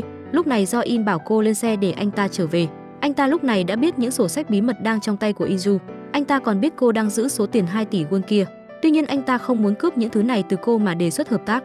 Do In nói với Inju, đại biểu won không phải con người đơn giản đâu. Không sai, ông ta là anh họ của thị trưởng Seoul Park Jae-sang. Tuy nhiên khi tranh giành quyền lực, ông ta đã để thua Park Jae-sang. Sau đó ông ta đã gặp vấn đề về thần kinh. Ông ta giao tư liệu cho cô là vì muốn cô hạ bệ Park Jae-sang. Như vậy thì ông ta có thể báo thù mà không cần phải ra mặt. Inju suy nghĩ về những lời do In vừa nói. Một mình cô là quá nhỏ bé để đấu lại những nhân vật kia. Do đó cô cần phải có sự giúp đỡ của do In. Trong khi đó, In Kyung đang tới nhà Jong Ho chơi thì lại nhận được điện thoại của cháu trai chủ tịch ngân hàng. Tuy nhiên anh ta sớm đã chết rồi. In Kyung nghe máy thì người bên kia nhận là em trai của anh ta. Anh ta hẹn cô ra gặp mặt và đưa cho cô cái USB mà anh trai anh ta định đưa cho cô vào ngày xảy ra tai nạn. Cô cắm vào máy tính của Jong Ho và xem đoạn phim. Cô phát hiện Jae Sang đặt vào tay bệnh nhân thứ gì đó. Bệnh nhân sau khi tỉnh lại và đánh răng rửa mặt thì mất mạng trong phòng vệ sinh. In Kyung đang tò mò không hiểu tại sao thì Jong Ho nhận ra một chi tiết trong đoạn phim. Trong tay của nạn nhân có thứ gì đó màu xanh. Người đó còn cầm thứ đó lên ngửi. Khi ăn cơm, In Kyung phát hiện ra bông hoa lan trong nhà của Jong Ho. Anh ta nói với cô rằng đây là bông hoa anh nhặt được tại hiện trường mà cháu trai của chủ tịch ngân hàng bị tai nạn. In Kyung đột nhiên nhận ra có khả năng bệnh nhân kia đang ngửi mùi hoa lan. Hình như đúng là như vậy. Kích thước khá trùng hợp, màu sắc cũng giống. Không lẽ là cùng một loại hoa? Trong khi đó In Hye chuẩn bị đi học thì Inju cho cô tiền tiêu vặt. Ai ngờ em gái lại nói với cô rằng muốn tới Boston du học vào tháng sau. Inju không hiểu gì và bảo em gái giải thích rõ ràng. In Hye đã đồng ý với yêu cầu của Jae Sang và sẽ sang nước ngoài du học cùng con gái của hắn. Inju vô cùng tức giận. Cô nói với em gái rằng trên đời này không có bữa cơm nào miễn phí cả. Ai ngờ In Hye lại nổi cáu với chị gái của mình. Cô gái rời đi. Tuy nhiên Inju làm sao có thể không can thiệp vào chuyện của em gái cơ chứ, khi cô bé đang gặp nguy hiểm. Cô tới nhà của Jae Sang. Cô nói với vợ của Jae Sang rằng cô sẽ không cho em gái mình đi du học. Cô ấy lấy tiền trong túi ra và đặt lên bàn. Vợ của Jae Sang liền mỉm cười và đưa cho Inju cái iPad. Inju nhìn bức tranh trong iPad và có chút ngỡ ngàng. Tại sao cháu lại cô độc nằm dưới gốc cây? Không phải cháu, là chị gái cháu, người chị đã chết. Cô ta nói với Inju rằng In Hye là một cô gái có tính độc lập cao. Tôi hiểu rằng cô vì em gái mà làm nhiều chuyện, nhưng rất tiếc, cuộc gặp gỡ này khiến nội tâm của cô bị tổn thương sâu sắc. Cô rời khỏi nhà của Jae Sang. Lúc này vợ của Jae Sang đã nhắm tới Inju. Bởi vì tại sao một cô gái nghèo như Inju lại có thể lấy ra số tiền lớn đóng học phí du học cho em gái? Không chỉ thế, Inju còn đi một đôi giày cao gót hàng hiệu. Rốt cuộc cô ta lấy tiền từ đâu? Hãy điều tra rõ cho tôi, liệu câu chuyện sẽ đi tới đâu đây? Bạn đã gặp phải người em quá đáng như này chưa? Chị cả muốn mua nhà cho 3 chị em ở, thế mà chị hai không hề biết ơn, còn muốn đoạn tuyệt quan hệ với chị gái. Tối hôm qua, chị cả đến gặp bác gái ruột. Bà ta làm chủ một nhà hàng rất lớn ở Hàn Quốc. Cô nói với bà, cô có 2 triệu won, đó là tiền mà bạn thân cho vay. Cô muốn nhờ bà tìm hộ mình một căn phòng nhỏ để chị em cùng sinh sống. Bác gái từng làm chuyện có lỗi với chị em cô, vì thế bà cố gắng tìm cho Inju một căn chung cư ở Seoul. Cô nghĩ đến cảnh 3 chị em không cần sống ở căn phòng tồi tàn nữa, họ sẽ sống ở một căn chung cư sạch sẽ và tiện nghi. Cô cảm thấy rất hưng phấn, vì thế cô gọi điện cho chị hai thông báo tin vui. Nếu chị cứ nhất quyết làm vậy, em và chị sẽ cắt đứt quan hệ. Em không thể chấp nhận cách làm này của chị đừng gọi điện cho em nữa, em sẽ cho chị vào danh sách đen. Nói xong In Kyung liền tắt máy khiến chị cả rất tức giận. Sau khi ngắt điện thoại, In Kyung đến gặp nữ y tá. Hai người cùng xem đoạn video. Khi nữ y tá đang chuẩn bị thuốc, tên hung thủ xuất hiện nhìn chằm chằm con mồi của mình. Bệnh nhân có vẻ sợ hãi ngã xuống đất. Cô ta muốn âm thầm trích thuốc mê vào tên hung thủ, nhưng hắn ta ngẩng đầu lên nhìn cô, ánh mắt của hắn khiến cô sợ hãi. Cô ta vội lùi về sau, không dám manh động. Cô hỏi y tá bó hoa mà bệnh nhân cầm do ai tặng. Y tá nói rằng đó là bó hoa xanh. Cô cũng không biết tại sao anh ta lại cầm nó. Cô lấy một mẫu vật đưa cho nữ y tá, hỏi có phải là loài hoa đó không. Đúng vậy, cô lấy quyển sách mà Jong Ho đã cho cô. Quyển sách nói rằng loài hoa này rất hiếm gặp, các nhà nghiên cứu phải vào rừng sâu tìm kiếm, sinh trưởng ở nơi có địa thế hiểm trở, có người thậm chí còn mất mạng. Vì thế, nó có biệt danh là loài hoa tử thần. Loài hoa này kỳ lạ nhưng hiếm gặp, nó có thể tạm thời giảm cơn đau của bạn, nhưng đồng thời cũng khiến bạn trở nên nhạy cảm hơn. Tim bạn đập nhanh, chân đứng không vững. Thì ra, khi em gái In Hye và các chị cãi nhau, cô đã đến nhà bạn thân ở. Mẹ bạn thân cũng rất yêu quý cô, muốn nhờ cô vẽ tranh chân dung cho bà. Bà đưa cô xuống tầng dưới. Em út rất bất ngờ với khung cảnh trước mặt mình. Một cái cây khổng lồ đang sinh trưởng trong nhà. Trên cây nở rất nhiều hoa màu xanh. Bà nói rằng đây là bảo bối của bố. Cô cảm thấy rất hiếu kỳ. Bà bèn ngắt một bông hoa đưa cho cô. Bông hoa này là cho cháu sao? Dù ta rất muốn tặng cháu, nhưng ta vẫn sẽ đặt nó về chỗ cũ. Bà nói rằng đặt hoa trở lại trên cây, hoa mới có thể sống sót. Sau đó cô bắt đầu vẽ tranh cho bà. Nhưng cô càng vẽ càng cảm thấy khó thở, gương mặt cô trắng bệch. Cô chảy rất nhiều mồ hôi, thậm chí cô còn xuất hiện ảo giác. Cô thấy một đứa bé đang chạy trên đường. Một giây sau, cô bất ngờ ngã xuống đất. Khi biết tin, chị cả vội vàng chạy vào bệnh viện. Bác sĩ nói với cô rằng đứa em gái mới hơn 20 tuổi mà bị bệnh tim di truyền, nếu không mau chóng làm phẫu thuật thì em gái sẽ gặp nguy hiểm. Cô vội gọi điện cho người mẹ đang trốn ở Philippines xa xôi. Bà nói cho cô một bí mật. thì ra cô còn có một đứa em gái. Khi còn nhỏ, em gái đột nhiên ngất xỉu, mãi mà không tỉnh lại. Đúng lúc đó, gia đình lại phá sản. Vì thế, bố mẹ đưa In Kyung đến nhà bác gái, còn In-ju và hai em gái cùng bố mẹ chạy trốn khắp nơi.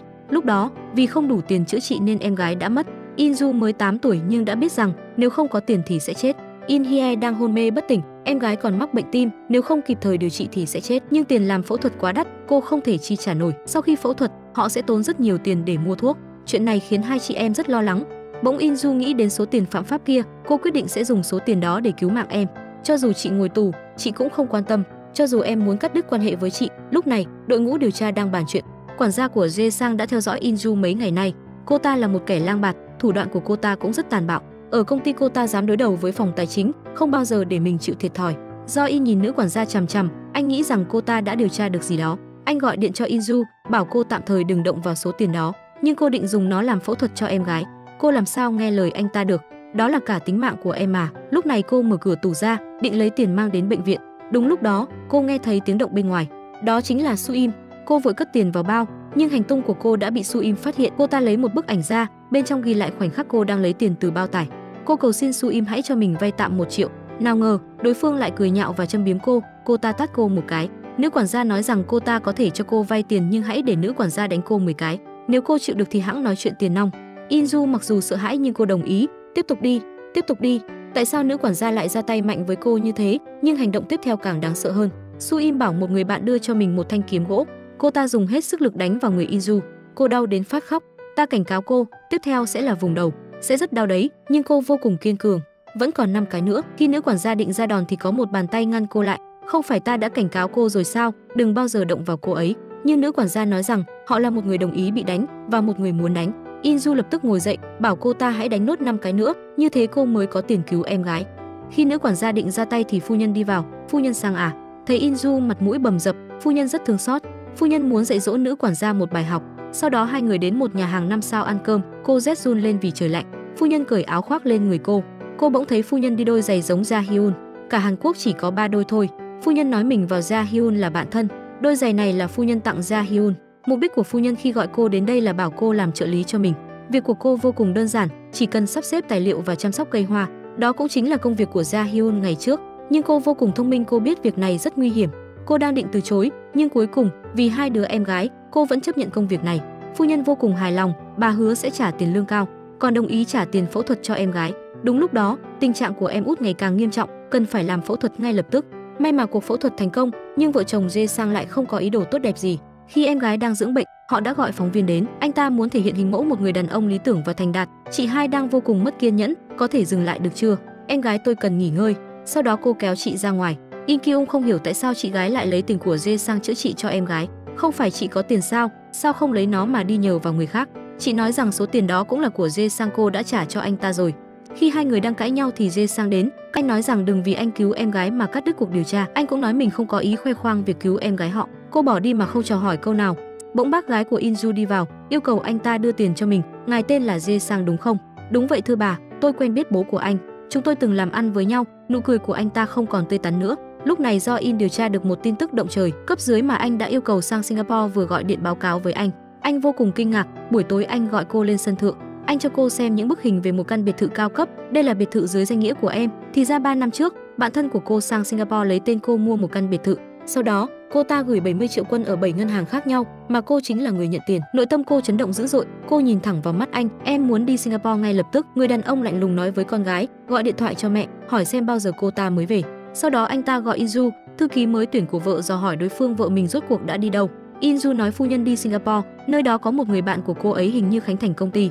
Người đàn ông lên mạng tìm kiếm, quả nhiên nhìn thấy ảnh vợ và những quan khách khác đang nói cười vui vẻ ở trên mạng. Anh ta đưa bức ảnh vừa mới in trong tay cho thuộc hạ do In, bảo anh ngày mai bắt buộc phải bắt vợ mình trở về. Hàng loạt hành động điên rồ này của Jae Sang khiến In-ju vô cùng kinh hoàng. Cô kéo do In đi ra khu vườn nhỏ bên cạnh biệt thự, nói rằng người đàn ông này không được bình thường.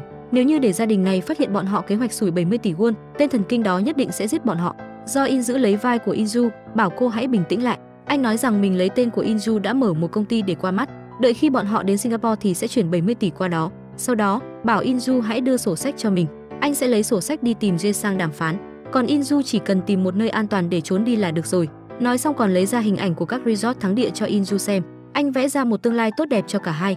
Lời nói của Jae Sang đã phá vỡ sự nghi ngờ của In-ju đối với anh, cô bắt đầu tin tưởng anh ta. Rất nhanh ngày hôm sau, dưới sự thúc ép của Jae Sang, Won phu nhân tay xách hành lý bị bắt về nhà. Người đàn ông hỏi vợ tại sao phải đi Singapore. Đối phương lại nói mình tới đó uống sâm panh, mua sắm, nhân tiện tán tỉnh một anh đẹp trai khỏe mạnh. Người đàn ông biết được vợ mình đang nói dối, sau đó đi tới trước nắm lấy tay của vợ, gặng hỏi ở Singapore rốt cuộc đã xảy ra chuyện gì. Cô nói rằng mình không hề nói dối, không giống người nào đó lúc nào cũng nói dối với người làm trong nhà. Đứng dậy lật tung hành lý của vợ lên. Jae Sang dường như không có ý định dừng tay. Tiếng động ầm ĩ của vợ chồng bọn họ dọa con gái Hyo Jin chạy vào giường nằm bên cạnh bạn thân In Hye. Sau đó ở camera nhìn thấy dáng vẻ đau đớn của mẹ mình. Hyo Jin oán trách mình chuyện gì cũng không làm được, nhìn thấy bạn thân đau lòng, In Hye đưa bức họa của mình cho đối phương. Cô nói mình thường xuyên nhìn thấy cảnh vật rất đáng sợ, bình thường sẽ vẽ nó ra, vẽ như vậy dần dần cũng sẽ quên hết đi sợ hãi. Mấy ngày sau đó, In Hye ở lớp học thêm gọi điện thoại cho chị cả In-ju, bảo chị mang điện thoại Hyo Jin để quên ở nhà tới lớp học thêm. In-ju thuận theo tiếng chuông của điện thoại, phát hiện một bức tranh ở dưới gầm giường của Hyo Jin. Bên trong bức tranh là tủ quần áo quen thuộc cùng với đôi giày cao gót màu đỏ chói mắt đó. In-ju đi tới lớp học thêm, dò hỏi Hyo Jin đây rốt cuộc là có chuyện gì. Anh ở đâu? Hyo Jin chỉ lắc đầu khóc lóc nói mình cái gì cũng không biết. Nhìn thấy chị gái làm bạn thân mình khóc, In Hye đi tới trách móc chị à, chị bị sao vậy? Cái đó là em bảo cậu ấy vẽ. Em út nói rằng là mình đã cổ vũ Hyo Jin, bảo cậu ấy vẽ ra cảnh tượng bản thân cảm thấy đáng sợ. In-ju nghe xong nói với Hyo Jin mình từng nhìn thấy cảnh tượng đó thực tế. Bạn thân nhất của cô đã chết trong căn phòng của cô ấy với dáng vẻ như vậy. Ban đêm về nhà, hai chị em In-ju phát hiện Hyo Jin vô duyên vô cớ đột nhiên mất tích, tìm một lượt cả biệt thự cũng không thấy bóng dáng. In-ju mở camera của biệt thự lên, phát hiện ra Hyo Jin ở bãi đỗ xe. In-ju hoảng sợ gọi tên Hyo Jin. Hyo Jin yếu ớt gục trong lòng của cô, đồng thời một chiếc điện thoại cũng rơi ra đất. Sau đó In-ju phát hiện bên trong chiếc điện thoại bị rơi chính là đoạn băng camera ô tô ngày 17 tháng trước. Phương hướng chiếc xe trong đoạn camera ghi lại chính là tới nhà của Ja Hyun.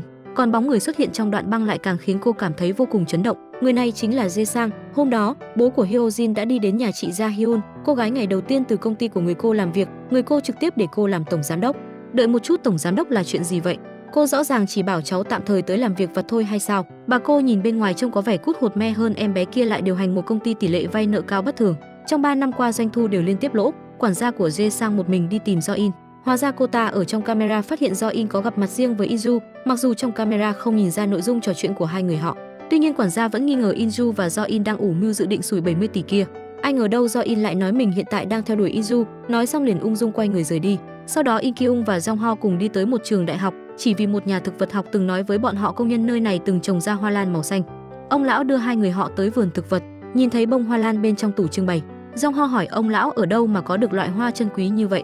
Ông lão nói người thành lập ra trường học 40 năm trước, vị tướng Won Ki-seon đã tặng. Ở một bên khác, Won phu nhân bảo In-ju cùng mình đi dạo phố. Đúng vào lúc chuẩn bị lên xe trở về, Won phu nhân phát hiện ở phía xa có người của chồng phái đi theo dõi mình. Phu nhân đột nhiên hỏi cô có biết Ja Hyun ở đâu không. Sau đó cả hai người đi tới căn nhà nơi Ja Hyun đã mất, nhìn thấy nơi từng treo thi thể của Ja Hyun. Cả hai người phụ nữ ở trong căn phòng này kể từng câu chuyện đã xảy ra giữa mình và Ja Hyun.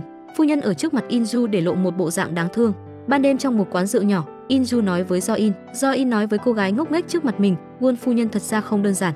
Cô ta làm như vậy chỉ là vì muốn có được lòng tin của In-ju. Bởi vì Ja Hyun chết rồi, cô ta cần một Ja Hyun thứ hai. Lúc này Do In dường như càng ngày càng thích In-ju rồi. Em gái thứ hai In Kyung nhắn tin bảo chị nhanh chóng tới tìm mình. Cô đã tìm được nội dung nguy hiểm liên quan đến Do In. In Kyung nói với chị gái, Do In là chuyên gia rửa tiền đen, dặn chị tránh xa anh ta chút. Jong Ho cũng nói với In-ju mình từng học chung trường với Do In. Khi đó ở trường học anh ta đã có một cô bạn gái. Tuy nhiên sau khi kỳ nghỉ hè kết thúc thì không nhìn thấy nữ sinh đó nữa. Đúng vào lúc In-ju cảm thấy hai người nghĩ quá nhiều, cô vô tình ngẩng đầu nhìn thấy bông hoa lan xanh ở trên bàn ăn, giống y hệt với cái chị nhìn thấy ở phòng Ja Hyun. Chị đã nhặt được bông hoa tương tự ở hiện trường tai nạn xe của lãnh đạo. Jong Ho nói chuyện này là không thể, bởi vì đó là hoa lan đắt đỏ nhất trên thế giới. Cho đến khi In-ju lấy ra tiêu bản mình đã cất giấu, In Kyung đặt hai bông hoa ở cạnh nhau so sánh. Ngày hôm sau In Kyung liền chạy tới đài truyền hình, muốn kể chuyện này cho cấp trên. Ai ngờ đâu ở đại sảnh lại đụng phải người cô. Trong lời nói lần này của bà biểu hiện vô cùng bất thường. In Kyung sốt sắng làm việc cũng không để tâm quá nhiều. Cô nói cho đối phương toàn bộ tất cả hoa lan xuất hiện ở hiện trường tử vong phạm tội cùng với suy đoán có liên quan đến gia tộc Jae Sang. Đúng vào lúc lãnh đạo cảm thấy suy đoán này quá manh động, nghe có vẻ rất giống tình tiết tiểu thuyết, điện thoại của anh ta đột nhiên đổ chuông. Sau khi nghe điện thoại, lãnh đạo nói với In Kyung đúng vào ban nãy, hội đồng nhân sự quyết định chính thức bãi nhiệm công việc ở đây truyền hình với In Kyung. In Kyung đùng đùng nộ khí đi tới nhà bà, mặc kệ quản gia can ngăn xông vào bên trong. Còn người cô bên trong phòng đang nhẹ nhàng gọi điện với một người nào đó. Cô đi gặp giám đốc của cháu, bảo ông ta đuổi việc cháu sao, nói rằng mình không làm như vậy. In Kyung suy nghĩ một hồi, trực tiếp xông vào hội trường diễn giảng tuyển cử của Jae Sang, làm ra một chuyện khiến đối phương chỉ muốn chém cô một nhát. Chị em bình dân sống dưới đáy xã hội sắp sửa lật đổ ứng cử viên thị trưởng tài phiệt rồi. Ai ngờ đâu tất cả chứng cứ tố cáo anh ta toàn bộ lại biến thành tuyên truyền có lợi cho đối phương. Em gái của bọn họ lại là nguyên nhân then chốt. Anh ta đã mở cuộc họp báo ở trước mặt phóng viên báo đài thừa nhận đây chính là sự thật. Có điều 3 năm trước khi bố anh qua đời, tất cả tài sản bất động sản đã lên tới 20 tỷ. Anh còn đưa ra bức ảnh chụp cuộc sống nghèo khổ của bố. Anh thừa nhận bố làm tài xế cho tướng quân hơn 40 năm, mặc dù có tài sản khổng lồ nhưng trước giờ chỉ ở nhà nhỏ, một mình nuôi dưỡng con trai duy nhất. Theo anh điều tra là năm đó khi bố vợ đột quỵ đã chuyển hết tài sản về tên của bố mình. Anh ta vì chuyện này mà hình thành quan hệ bất lương. Hiện giờ hai ông lão, một người đã qua đời, một người thì hôn mê bất tỉnh. Thân là con trai anh cũng rất đau xót. Hiện giờ Jae Sang quyết định dùng số tiền đó đầu tư vào tập đoàn mà vợ chồng họ kinh doanh. Mỗi năm bình quân sẽ cung cấp học bổng cho hơn 1.000 học sinh. Trong số đó có các nhà toán học thiên tài, lập trình hàng không, vận động viên nghệ thuật gia. Sau bài phát biểu khẳng khái hùng hồn, anh ta nhận được tràng vỗ tay như sấm. Đúng vào lúc này một đồng nghiệp đặt câu hỏi: In Hye, em gái của In Kyung, có phải từng nhận trợ cấp và học bổng của tập đoàn hay không? Thật không ngờ rằng không có gì để nói. Câu trả lời này dường như bùng nổ, không những xây dựng được hình tượng tốt đẹp, còn đẩy hết tội lỗi lên đầu của In Kyung. Ở bên này, do In nói với Inju số tiền 70 tỷ đó là tiền tuyển cử của Jae Sang. Vốn dĩ định vào ngày tuyển cử sẽ chuyển từ nước ngoài về nước, ai ngờ lại bị Ja Hyun ăn trộm. Cô muốn dùng sổ sách để đổi 70 tỷ đó, điều kiện là Jae Sang phải chọn công khai tổn thất sổ sách vượt quá 70 tỷ thì mới thành công. Đúng vào lúc này, bà cô lập tức bảo In Kyung trở về. Ở bên này, In Kyung đuổi theo In Hye. Cô không hiểu em gái tại sao lại trở thành bàn đạp cho cái ác. In Kyung muốn đưa em gái về nhà, tuy nhiên In Hye lại lựa chọn. Sau khi Jae Sang cúi người hành lễ, In Kyung đã thua hoàn toàn rồi. Ngay lập tức cô bị đám phóng viên bao vây, chị gái nắm lấy tay cô, dùng cơ thể để che chắn cho em gái đi ra khỏi đám người. Cô ở trong phòng tài liệu của bà cô tra ra được từ 1970 đến nay bà vẫn luôn cùng bố của Jae Sang đầu tư bất động sản. Cô chất vấn bọn họ là quan hệ gì? Người cô nói từ dưới đáy xã hội lên đỉnh thượng lưu đều có người của bọn họ, có thể để ba chị em hôm sau đăng xuất khỏi thế giới. Để bảo vệ các cháu gái và công ty của mình, bà không có cách nào nói với In Kyung. Tuy nhiên In Kyung vẫn không chịu từ bỏ. Cô còn tra ra năm 1988 có 8 người liên quan đến vụ dùng tình báo nội bộ của Bộ Quốc phòng đầu cơ bất động sản, dẫn tới một quan chức cấp cao bất ngờ tử vong. Bà khuyên In Kyung nên dừng tay tại đây, kể từ ngày hôm nay tạm thời ở đây, đồng thời thông báo cho vệ sĩ tăng cường độ bảo vệ cô. Vào cái độ tuổi này bà chỉ muốn ngủ yên tĩnh một chút. Tuy nhiên In Kyung với cái tính nóng như kem vẫn quyết định rời đi. Lần này tỷ lệ bỏ phiếu cho Jae Sang tăng, dẫn đầu hơn 5% so với đối thủ. Anh vui vẻ để cho Do In đi một chuyến tới Singapore bởi vì cần một lượng tiền mặt lớn. Sau đó bảo thư ký Go xử lý In Kyung. Thư ký Go sớm đã điều tra về cô gái này, người này cực kỳ nghiện rượu, tùy ý ngụy tạo một vụ tai nạn rất dễ dàng. Tuy nhiên khi cô đề nghị xử lý luôn cả Inju, Won phu nhân lại nói cô ấy đang làm việc cho mình, đồng thời Do In cũng đảm bảo sẽ để mắt tới cô. Jae Sang lúc này mới bảo Do In hãy lựa mà làm. Cùng lúc đó khi In Kyung đang viết bất động sản của bố Jae Sang, cô nhớ tới địa chỉ mà ông Kim đã mất cung cấp cho mình. Cô muốn vào phòng văn kiện của bà cô để tìm tư liệu, nhưng không ngờ tất cả tủ đều trống rỗng. Hóa ra bà cô hôm nay sớm đã cho thư ký tiêu hủy tất cả văn kiện đi. Cuối cùng bức ảnh chụp chung cũng bị cắt nát ở trước mặt In Kyung. Ở bên này Won phu nhân bảo Inju thay mình đi tới Singapore một chuyến. Hóa ra mọi người thường dùng đồ nghệ thuật để trốn thuế, tham ô và rửa tiền. Tuy nhiên dùng hoa lan thì lại dễ dàng hơn. Mỗi năm cô ta đều gọi điện thoại đấu giá. Ja Hyun sẽ thay mình đi tham gia cuộc đấu giá trực tiếp. Cô tại sao vẫn giao chuyện này cho tôi làm vậy? Còn Inju lại có 2 người em gái, khi có người mình yêu thì sẽ không dám làm ra chuyện manh động.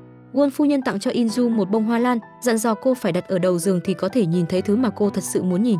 Còn nói rằng thù lao khi Inju đi Singapore là số tiền 10 dấu chấm.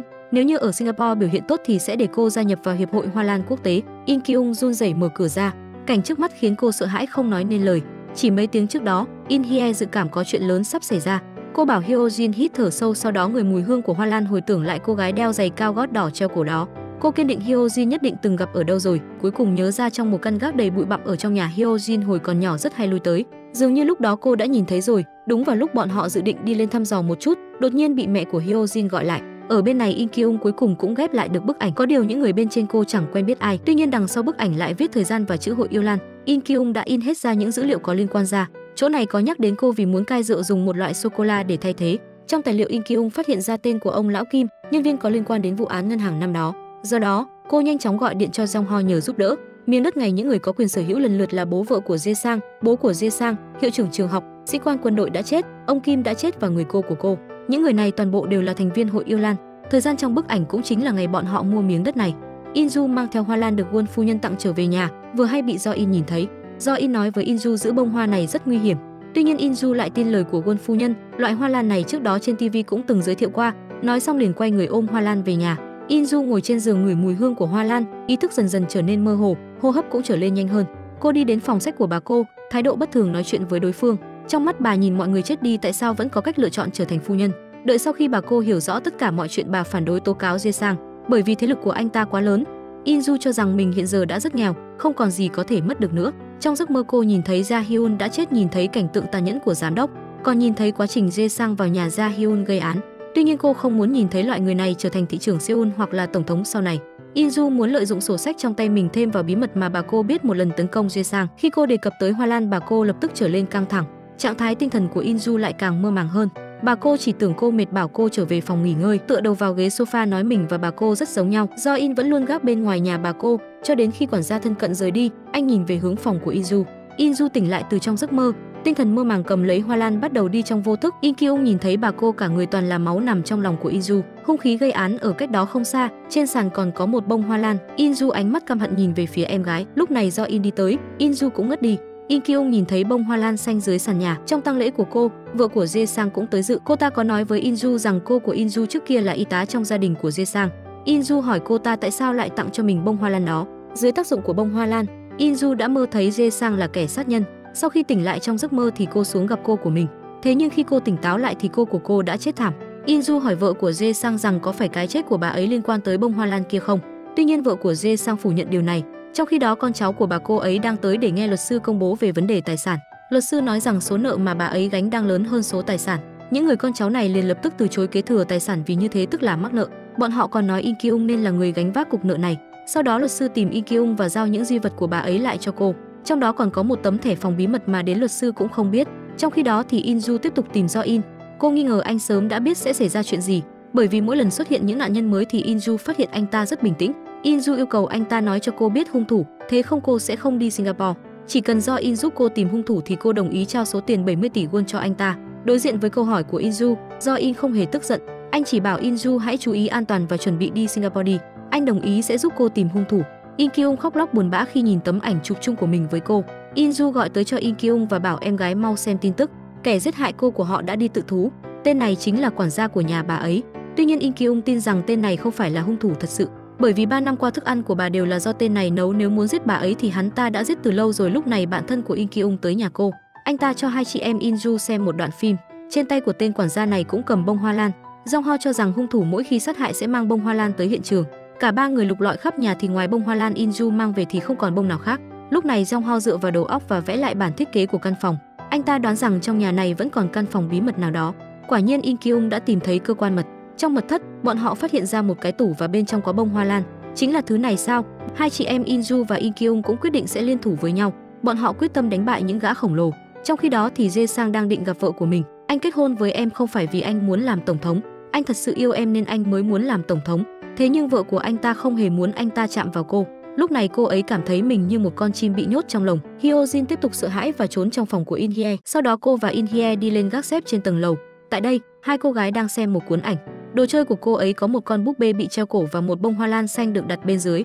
Thời gian quay lại nhiều ngày trước, In Kyung đang cho Inju xem những manh mối mà cô thu thập được về câu lạc bộ hoa lan kia. Trong thời kỳ chiến tranh, có 12 người bộ đội và y tá.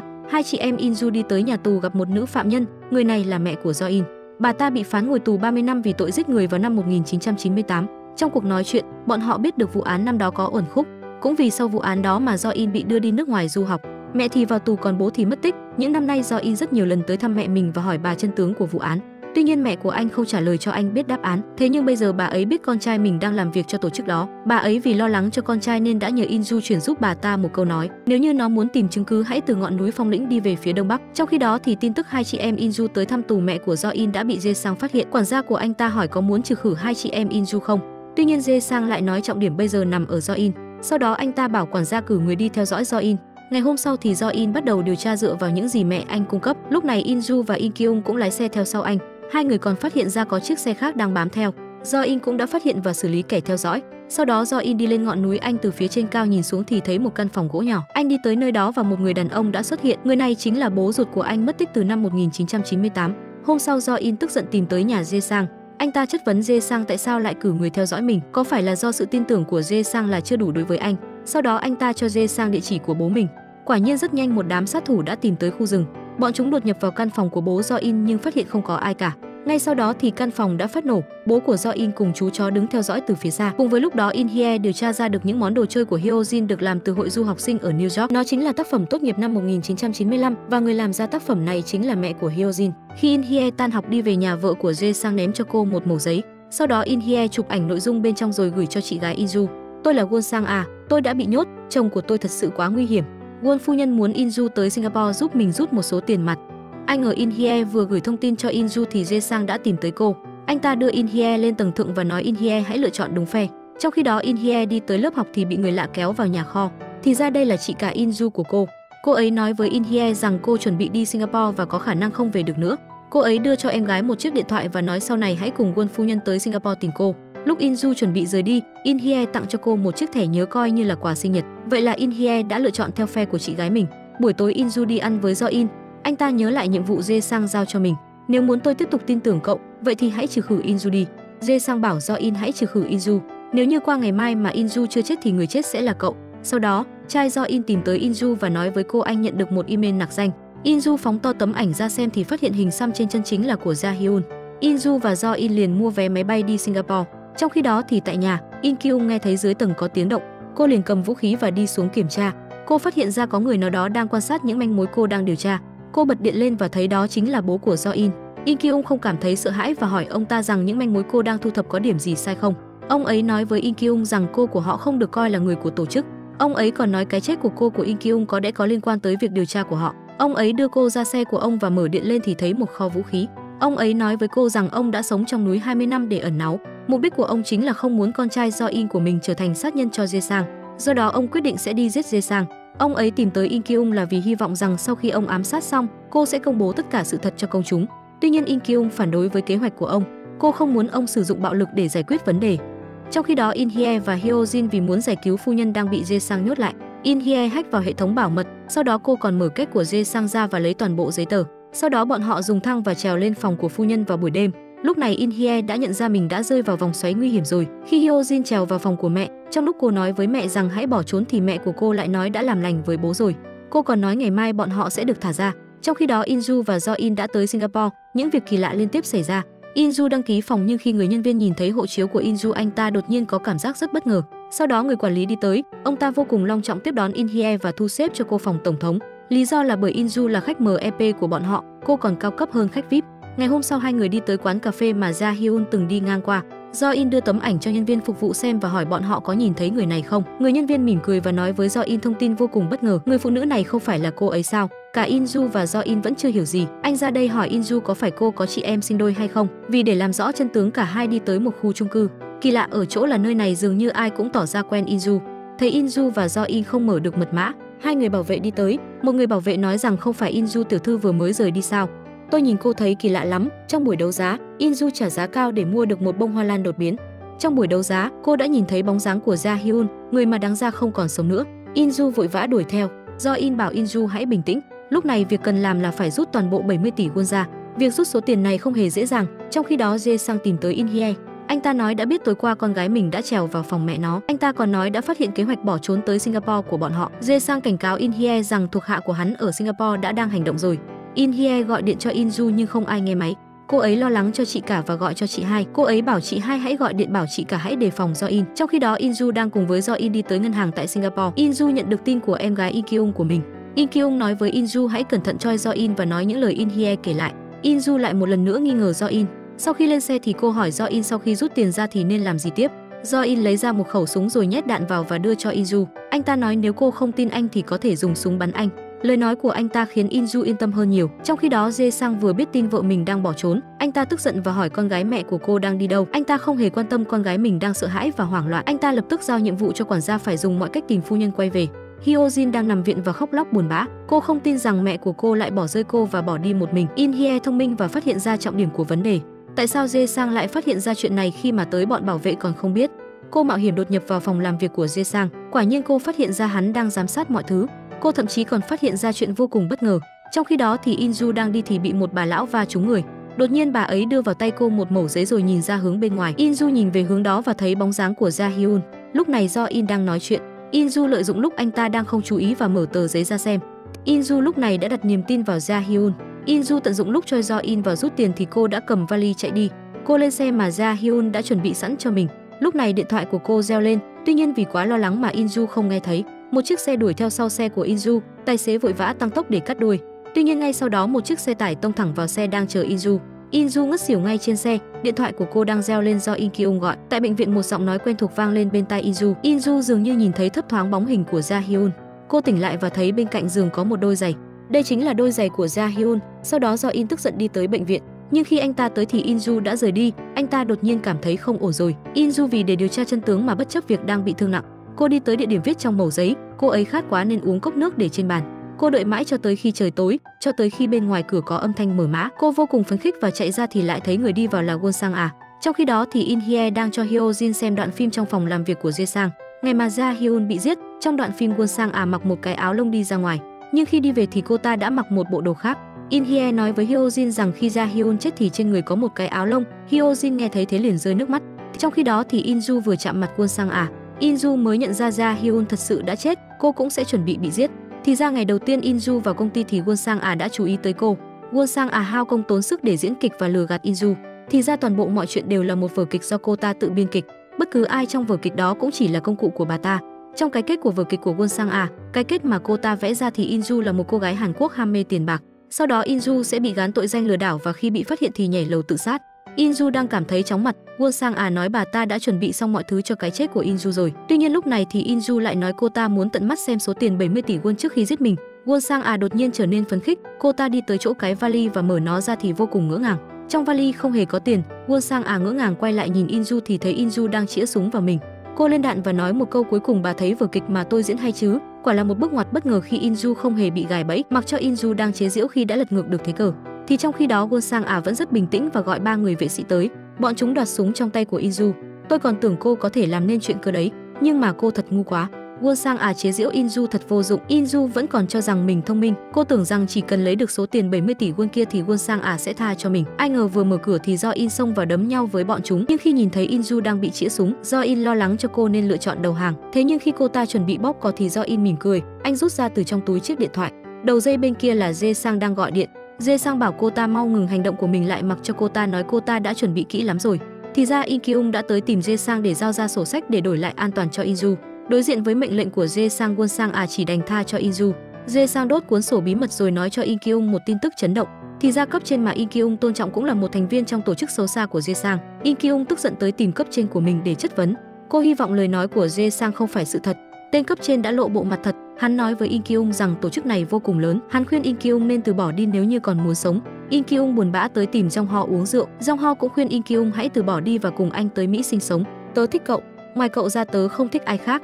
Tớ muốn cùng cậu kết hôn. Tuy nhiên In Kyung lại từ chối và nói, chị của tớ đã nói rồi, chúng ta nên vạch rõ ranh giới đi. Nói xong cô ấy rời đi. In Kyung ngồi trước cửa nhà cô của mình. Cô nhận được điện thoại của bố trai So In. In Kyung giờ đây đã hoàn toàn bị thực tế phũ phàng làm cho nản lòng. Cô chỉ đành đồng thuận với cách làm của bố So In. Ông ấy sẽ trực tiếp đi giết trai So In. Ông bảo In Kyung hãy công bố toàn bộ sự thật trước công chúng. In Kyung vô cùng lưỡng lự. Trong khi đó thì Inju đang ở Singapore. Do In hỏi Inju rằng cô cất 70 tỷ won kia ở đâu rồi và những viên gạch trong vali kia là như thế nào. Inju nói ra địa điểm cô cất tiền cho Do In. Anh sờ tay vào cổ của Inju và thấy mạch của cô vẫn còn hoạt động thì mới yên tâm. Ngày hôm sau Inju tỉnh lại trong khách sạn. Ôi trời ơi, gì thế này? Sao lại nhìn người khác đi ngủ chứ? Do In sau khi lấy tiền ra thì chia cho Inju. Anh bảo Inju hãy dùng số tiền này và đưa em gái tới nơi khác sống. Anh còn dặn dò những thứ mà Inju nên chú ý. Cô cảm thấy lời nói của Do In cứ như là đang tạm biệt mình và không bao giờ gặp lại vậy. Do In nói với Inju rằng Won Sang-a là một người phụ nữ rất nhanh quên. Tuy nhiên bà ta sẽ không bỏ qua cho Do In bởi vì tình huống của anh phức tạp hơn nhiều. Trong khi đó Won Sang-a sau khi về nước thì việc đầu tiên là lên giường với chồng. Cô ta bảo chồng hãy trừ khử In Kyung. Sau 5 phút thì Jae Sang đã xong việc. Sau đó anh ta giao nhiệm vụ giết In Kyung cho nữ quản gia. Trong khi đó Inju đang chuẩn bị lên máy bay thì nhận được cuộc gọi của Jong Ho báo In Kyung gặp chuyện rồi. Cô gái vừa ngủ dậy thì phát hiện mình bị nhốt trong căn phòng của sát nhân giết người. Mở cánh tủ ra thì không thấy áo choàng và giày cao gót, cũng chẳng có thi thể nào trong này. Kỳ quái là trên cánh tủ có khắc những nét họa kỳ lạ, dường như từng có ai đó bị nhốt trong này. Cô gái tiếp tục nhìn thấy có 2 chữ cái được viết bằng vết son, có nghĩa là chạy ngay đi. Người đi tới chính là mẹ của Hyo Jin, Won Sang-a. In Hye dường như có cảm giác mình không thể rời khỏi căn phòng này nữa. Cuối cùng thì tôi sẽ chết như thế nào? Thời gian quay lại một ngày trước, Won Sang-a vẫn chưa trở về từ Singapore.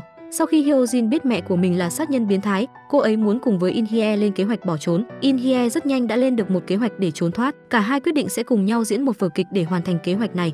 Thế nhưng thật không ngờ là vào buổi chiều, Hyo Jin gọi điện mãi cho In Hye thì không thấy cô nghe máy. Hyo Jin có cảm giác như bị bạn thân phản bội và kích động rồi ngất đi. Khi tỉnh lại thì Hyo Jin thấy mẹ mình ngồi bên cạnh. Bà ta nói dối Hyo Jin rằng In Hye đã lên máy bay và bỏ đi. Hyo Jin hiểu rằng lời lẽ của người mẹ ác ma của mình là không đáng tin, do đó cô liền nói với mẹ rằng cô là người đã bảo In Hye đi. Trong khi đó, Inju vội vã quay về Hàn Quốc khi biết tin em gái In Kyung mất tích. Cô tìm được vị trí cuối cùng In Kyung xuất hiện nằm ở một bệnh viện tâm thần. Lúc này người của bệnh viện tâm thần gọi tới, Inju bây giờ mới phát hiện In Kyung đã dùng tên của mình để làm thủ tục nhập viện điều trị. Inju vô cùng bất ngờ, em gái của cô hoàn toàn bình thường mà tại sao lại phải vào đó điều trị? Nguyên nhân là trước đó In Kyung đang đi tìm một người, cô đi theo ống thông gió để đột nhập vào nhà của người ấy. Cô không cẩn thận và phát ra âm thanh. Thì ra cô ấy đang đi tới nhà của đại biểu Won, ông ta cũng chính là anh họ của Jae Sang. Vài ngày trước In Kyung đang chán nản thì nhận được tin nhắn từ đại biểu Won. Ông ta nói có bằng chứng phạm tội của Jae Sang muốn giao cho cô. In Kyung thành công vào trong bệnh viện tâm thần để tìm đại biểu Won. Ông ấy nói rõ với In Kyung về tất cả những tội danh của tổ chức bí mật kia. Chính bởi vì ông muốn vạch trần bọn chúng mà bị chúng hãm hại và bị nhốt vào bệnh viện tâm thần hơn 10 năm. Thế nhưng đại biểu Won nói với cô rằng sẽ không ai tin lời một người từng đi viện tâm thần đâu. Tuy nhiên In Kyung nói ông cứ yên tâm làm theo lời cô sẽ cố gắng đi tìm tất cả những nhân chứng. Trong lúc hai người đang bàn bạc thì thuộc hạ của Jae Sang cũng đã đi tới viện tâm thần, bọn chúng chuẩn bị trừ khử In Kyung. Vì để cứu em gái mình không bị bắt đi, Inju và Jong Ho kích hoạt chuông cảnh báo. Nữ quản gia cũng đã phát hiện ra Inju qua camera. Inju và Jong Ho bị truy đuổi lên sân thượng. Jong Ho và Inju thành công cắt đuôi đám vệ sĩ và cô lập nữ quản gia. Inju dùng vũ khí tấn công cô ta. Cô muốn giết tôi sao? Cô nói gì? Đi chết đi. Inju vô cùng thỏa mãn khi báo thù thành công. Tuy nhiên đám thuộc hạ đã phá cửa xông vào và bắt Inju và Jong Ho. May mắn là lúc này In Kyung cùng đại biểu Won đã trốn thoát. Khi In Kyung đi về cô vô cùng lo lắng cho chị gái. Cô muốn đi cứu Inju nhưng bị bố của Jo In ngăn cản lại. Ông ấy nói rằng ông đã cử người tới đó rồi. Trong khi đó một người lạ mặt đi vào bệnh viện tâm thần. Người này vứt một quả bom khói rồi lấy chìa khóa trên người bảo vệ. Lúc này Inju và Jong Ho bị trói và nhốt trong nhà kho. Bọn họ nghe thấy có tiếng động bên ngoài. Một người đàn ông cầm búa đi về phía họ. Bọn họ đeo cho Inju và Jong Ho mặt nạ chống khói. Thì ra người này chính là Jo In. Anh đích thân tới đây để cứu Inju. Sau khi Inju được cứu thì cô đoàn tụ với In Kyung. Bọn họ cùng nhau lên kế hoạch 3 ngày sau sẽ ám sát Jae Sang trong buổi phát biểu của hắn. In Kyung thì lại muốn công bố thông tin trước để khiến hắn chịu sự trừng phạt của pháp luật. Kết quả là cô và bố của Jo In đã mâu thuẫn. Lúc này, Inju liền nhớ tới em gái In Hye đã lâu lắm rồi chưa liên lạc lại. Tuy nhiên đại biểu Won dường như đang suy ngẫm một điều gì đó. Trong khi đó, Jae Sang đang chỉ trích nữ quản gia khi không giết được In Kyung. Lúc này hắn nhận được một cuộc điện thoại. Người ở đầu dây bên kia chính là đại biểu Won. Đại biểu Won nói ông ta không muốn theo phe của Inju. Ông ta muốn Jae Sang cho ông ta một số tiền để ông ta cao chạy xa bay. Jae Sang đồng ý với ông ta nhưng lại lên kế hoạch để khiến đại biểu Won mắc bẫy. Ai ngờ sau đó một người từ sau chĩa súng vào đầu Jae Sang. Jae Sang mày khỏe chứ đã lâu không gặp. Đại biểu Won chuẩn bị nổ súng. Do In phản bội Inju và lấy đi số tiền 70 tỷ won. Trước lúc đó bọn họ phát hiện trong doanh trại mất đi một chiếc xe. Số vũ khí của bố Do In cũng mất đi một khẩu. In Kyung đoán rằng đại biểu Won đã một mình đi tìm Jae Sang để giết hắn. Bố của Do In không tin điều đó. Bởi vì ông rất hiểu đại biểu Won. Đại biểu Won là một người vô cùng hiền lành và sẽ không bao giờ cầm vào súng. Thế nhưng trong khi đó đại biểu Won lại đang chĩa súng vào đầu Jae Sang. Ông ta lấy điện thoại của hắn và gọi điện cho nữ quản gia. Ông ta yêu cầu bọn chúng chuẩn bị tiền để ông bỏ chạy. Thế nhưng đột nhiên Jae Sang bất ngờ tấn công đại biểu Won. Hắn thành công phản kích và cướp được súng. Đại biểu Won hối hận vì vừa nãy mình đã không bóp cò. Bất ngờ chưa khẩu súng không hề có đạn. Jae Sang thấy khẩu súng không có đạn và liên tiếp bị đại biểu Won khiêu khích. Sau khi giết chết ông, hắn về nhà và dựa vào lòng vợ mình. Sang không chỉ không trách anh ta và còn tiết lộ rằng mọi chuyện đều đang trong kế hoạch. Sau đó cô ta cho Jae Sang 2 viên thuốc an thần và bảo anh ta đi ngủ. Không sai, Jae Sang chính là bị vợ của mình điều khiển. Buổi đêm Do In và Inju đột nhập vào nhà bọn chúng. Inju đi tới phòng của Hyojin để hỏi tung tích em gái mình ở đâu. Hyojin cũng đoán rằng In Hye đã bị mẹ của mình nhốt ở đâu đó. Và đúng lúc này Hyojin nghe thấy bên ngoài có tiếng động. Bọn họ nhìn ra cửa sổ và thấy Sang đang đi đâu đấy. Quả nhiên cô ta đi tới căn phòng đã nhốt In Hye. In Hye cảm thấy mình có lẽ sắp chết rồi. Cô hy vọng Sang cho mình chết một cách nhẹ nhàng. Cô ta còn muốn Sang không tiết lộ cho các chị của mình biết là mình đã chết mà chỉ là đi nước ngoài du học. Nếu Hyojin biết tôi chết, cậu ấy nhất định sẽ rất buồn. Có thể thấy rằng In Hye còn quan tâm cho Hyojin hơn cả Sang Sang đưa cho In Hye một bức ảnh. Cô ta bảo In Hye phải vẽ nó rồi cô ta rời khỏi căn phòng. In Hye cầm bút và vẽ lại bức ảnh đó. Đột nhiên cô nghe thấy có tiếng động từ bên ngoài. Bất ngờ hơn là Inju đã mở cửa đi vào. Sau khi Inju chụp ảnh tất cả những bằng chứng ở đây thì bọn họ cùng nhau bỏ trốn. Ngày hôm sau thì Sang không thấy con gái mình đâu. Sau đó người giúp việc nói với cô ta rằng Inju đang đợi cô ta trong phòng. Sang cảm thấy Inju thật to gan khi vẫn dám tới đây. Inju nói cô tới đây là để đưa thư giúp Hyojin. Thì ra tối qua Hyojin và In Hye đã cùng nhau cao chạy xa bay tới London. Hai cô bạn thân quyết định sẽ từ bỏ Hàn Quốc để theo đuổi đam mê. Sang vô cũng cảm thấy nực cười sau khi đọc bức thư.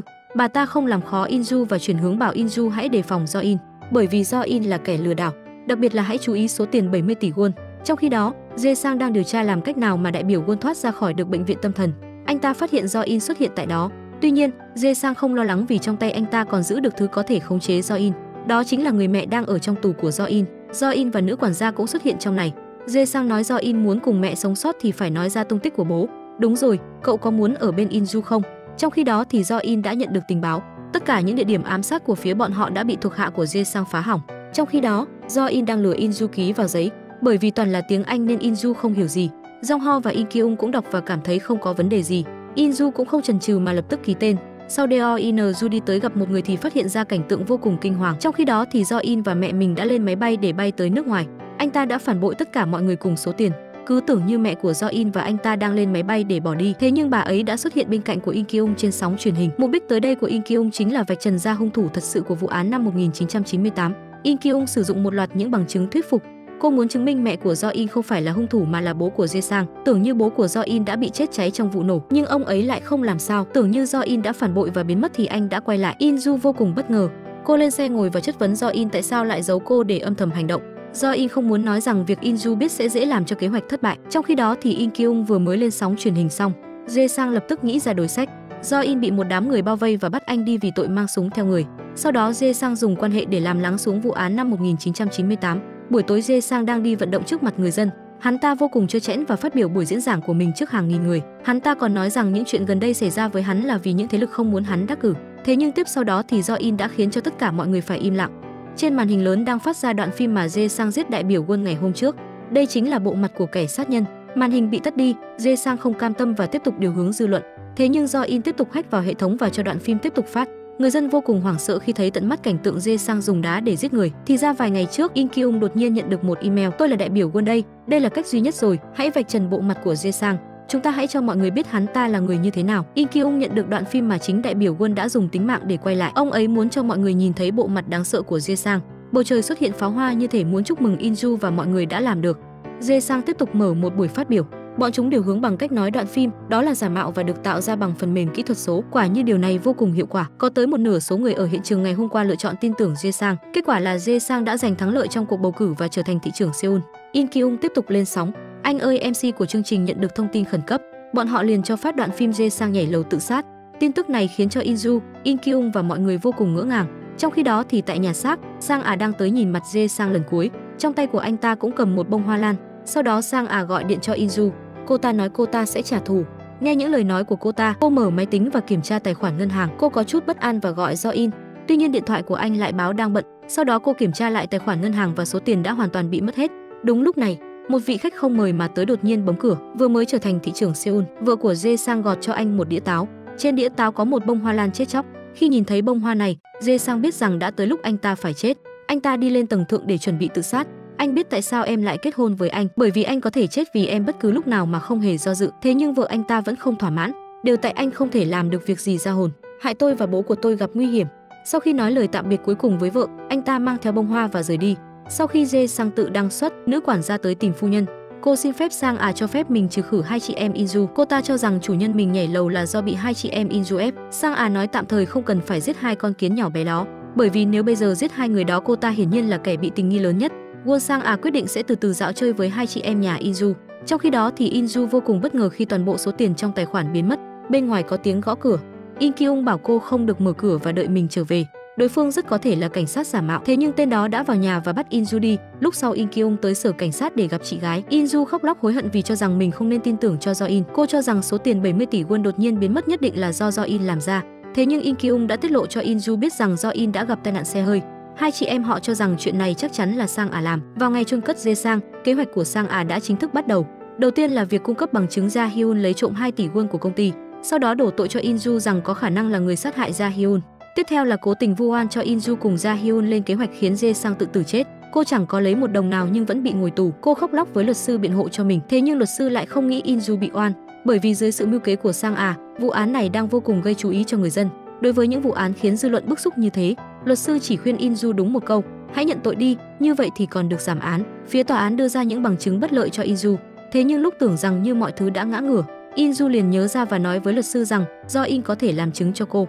Thế nhưng không ngờ rằng luật sư lại tiết lộ cho cô biết rằng trong phiên xét xử tiếp theo, do In sẽ là nhân chứng của phe Sang. Trong lúc cô bị áp giải vào xe để đưa về nhà giam, một phóng viên định đưa một tờ giấy vào tay của In-ju nhưng thất bại. In Kyung tiếp tục tới gặp In-ju. Hai chị em họ không thể tiếp tục bị động như vậy nữa. Do đó bọn họ định tung ra bằng chứng Sang sát hại Ja Hyun để đưa cô ta vào tù. Lúc In-ju đi cứu em út cô đã phát hiện ra căn phòng bí mật của Sang. Do vậy mà cô đã phát hiện ra bằng chứng Sang sát hại Ja Hyun. In Kyung hôm sau đã tìm tới bố của Ja Hyun. Cô muốn ông cho cô chiếc áo lông của Ja Hyun. Thế nhưng thật không may, ông ta đã bán nó đi rồi. Cũng may là Jong Ho tìm thấy cái áo đó được bán trên một ứng dụng bán hàng second hand. Trong khi đó thì Sang đã mời một người đàn ông tới, ông ta vô cùng thành thạo các thủ đoạn và là một tên vô cùng nguy hiểm. Phóng viên In Kyung, tôi giao cho ông xử lý đó. Ja Hyun đã sống lại. In Sang và những người khác không dám tin vào mắt mình. Trước đó, In Kyung ngày đêm đi điều tra manh mối mà không biết mình đang gặp nguy hiểm. Một chiếc ô tô màu đen đỗ trước mặt cô và có hai kẻ bắt cóc cô đi. Jong Ho trở về và phát hiện In Kyung không ở nhà. Anh gọi điện nhưng cô không nghe máy. Lo lắng cho In Kyung, anh tới sở cảnh sát để báo án. Trong khi đó thì In Kyung đang gặp nguy hiểm. Tên hiệu trưởng biến thái kia đang chuẩn bị hành hạ cô. Không lâu sau đó thì Sang tới gặp In bởi vì cô ta muốn nhìn bộ dạng đau khổ của In hỏi cô ta tới đây để làm gì. Sang lấy ra một thỏi son và ngửi. In nhận ra đó là món quà cô tặng cho em gái In Kyung của mình. Sau đó cô còn nhìn thấy cuốn nhật ký của em gái mình. In vô cùng lo lắng. Cô hỏi Sang đã làm gì em gái mình. Cô cảnh cáo Sang nếu dám làm hại In Kyung, cô ta sẽ liều mạng tới cùng. Có chết tôi cũng sẽ không tha cho cô. Sang liền nói dựa vào đâu mà cô ta không được động vào In Kyung. In hoàn toàn sụp đổ và muốn nhảy vào đánh nhau với Sang nhưng vô ích. Phiên xét xử thứ hai đã tới. In nhìn thấy cho Do In trên tòa án, thế nhưng anh ta lại đứng về phe của Sang Anh ta đứng ra làm chứng cho phía cảnh sát. Cô ta muốn tôi giúp cô ta tới Singapore để rút số tiền đó. In bất lực và không thể nói được câu nào. Trong khi đó thì Sang đã bắt đầu nở nụ cười đắc ý.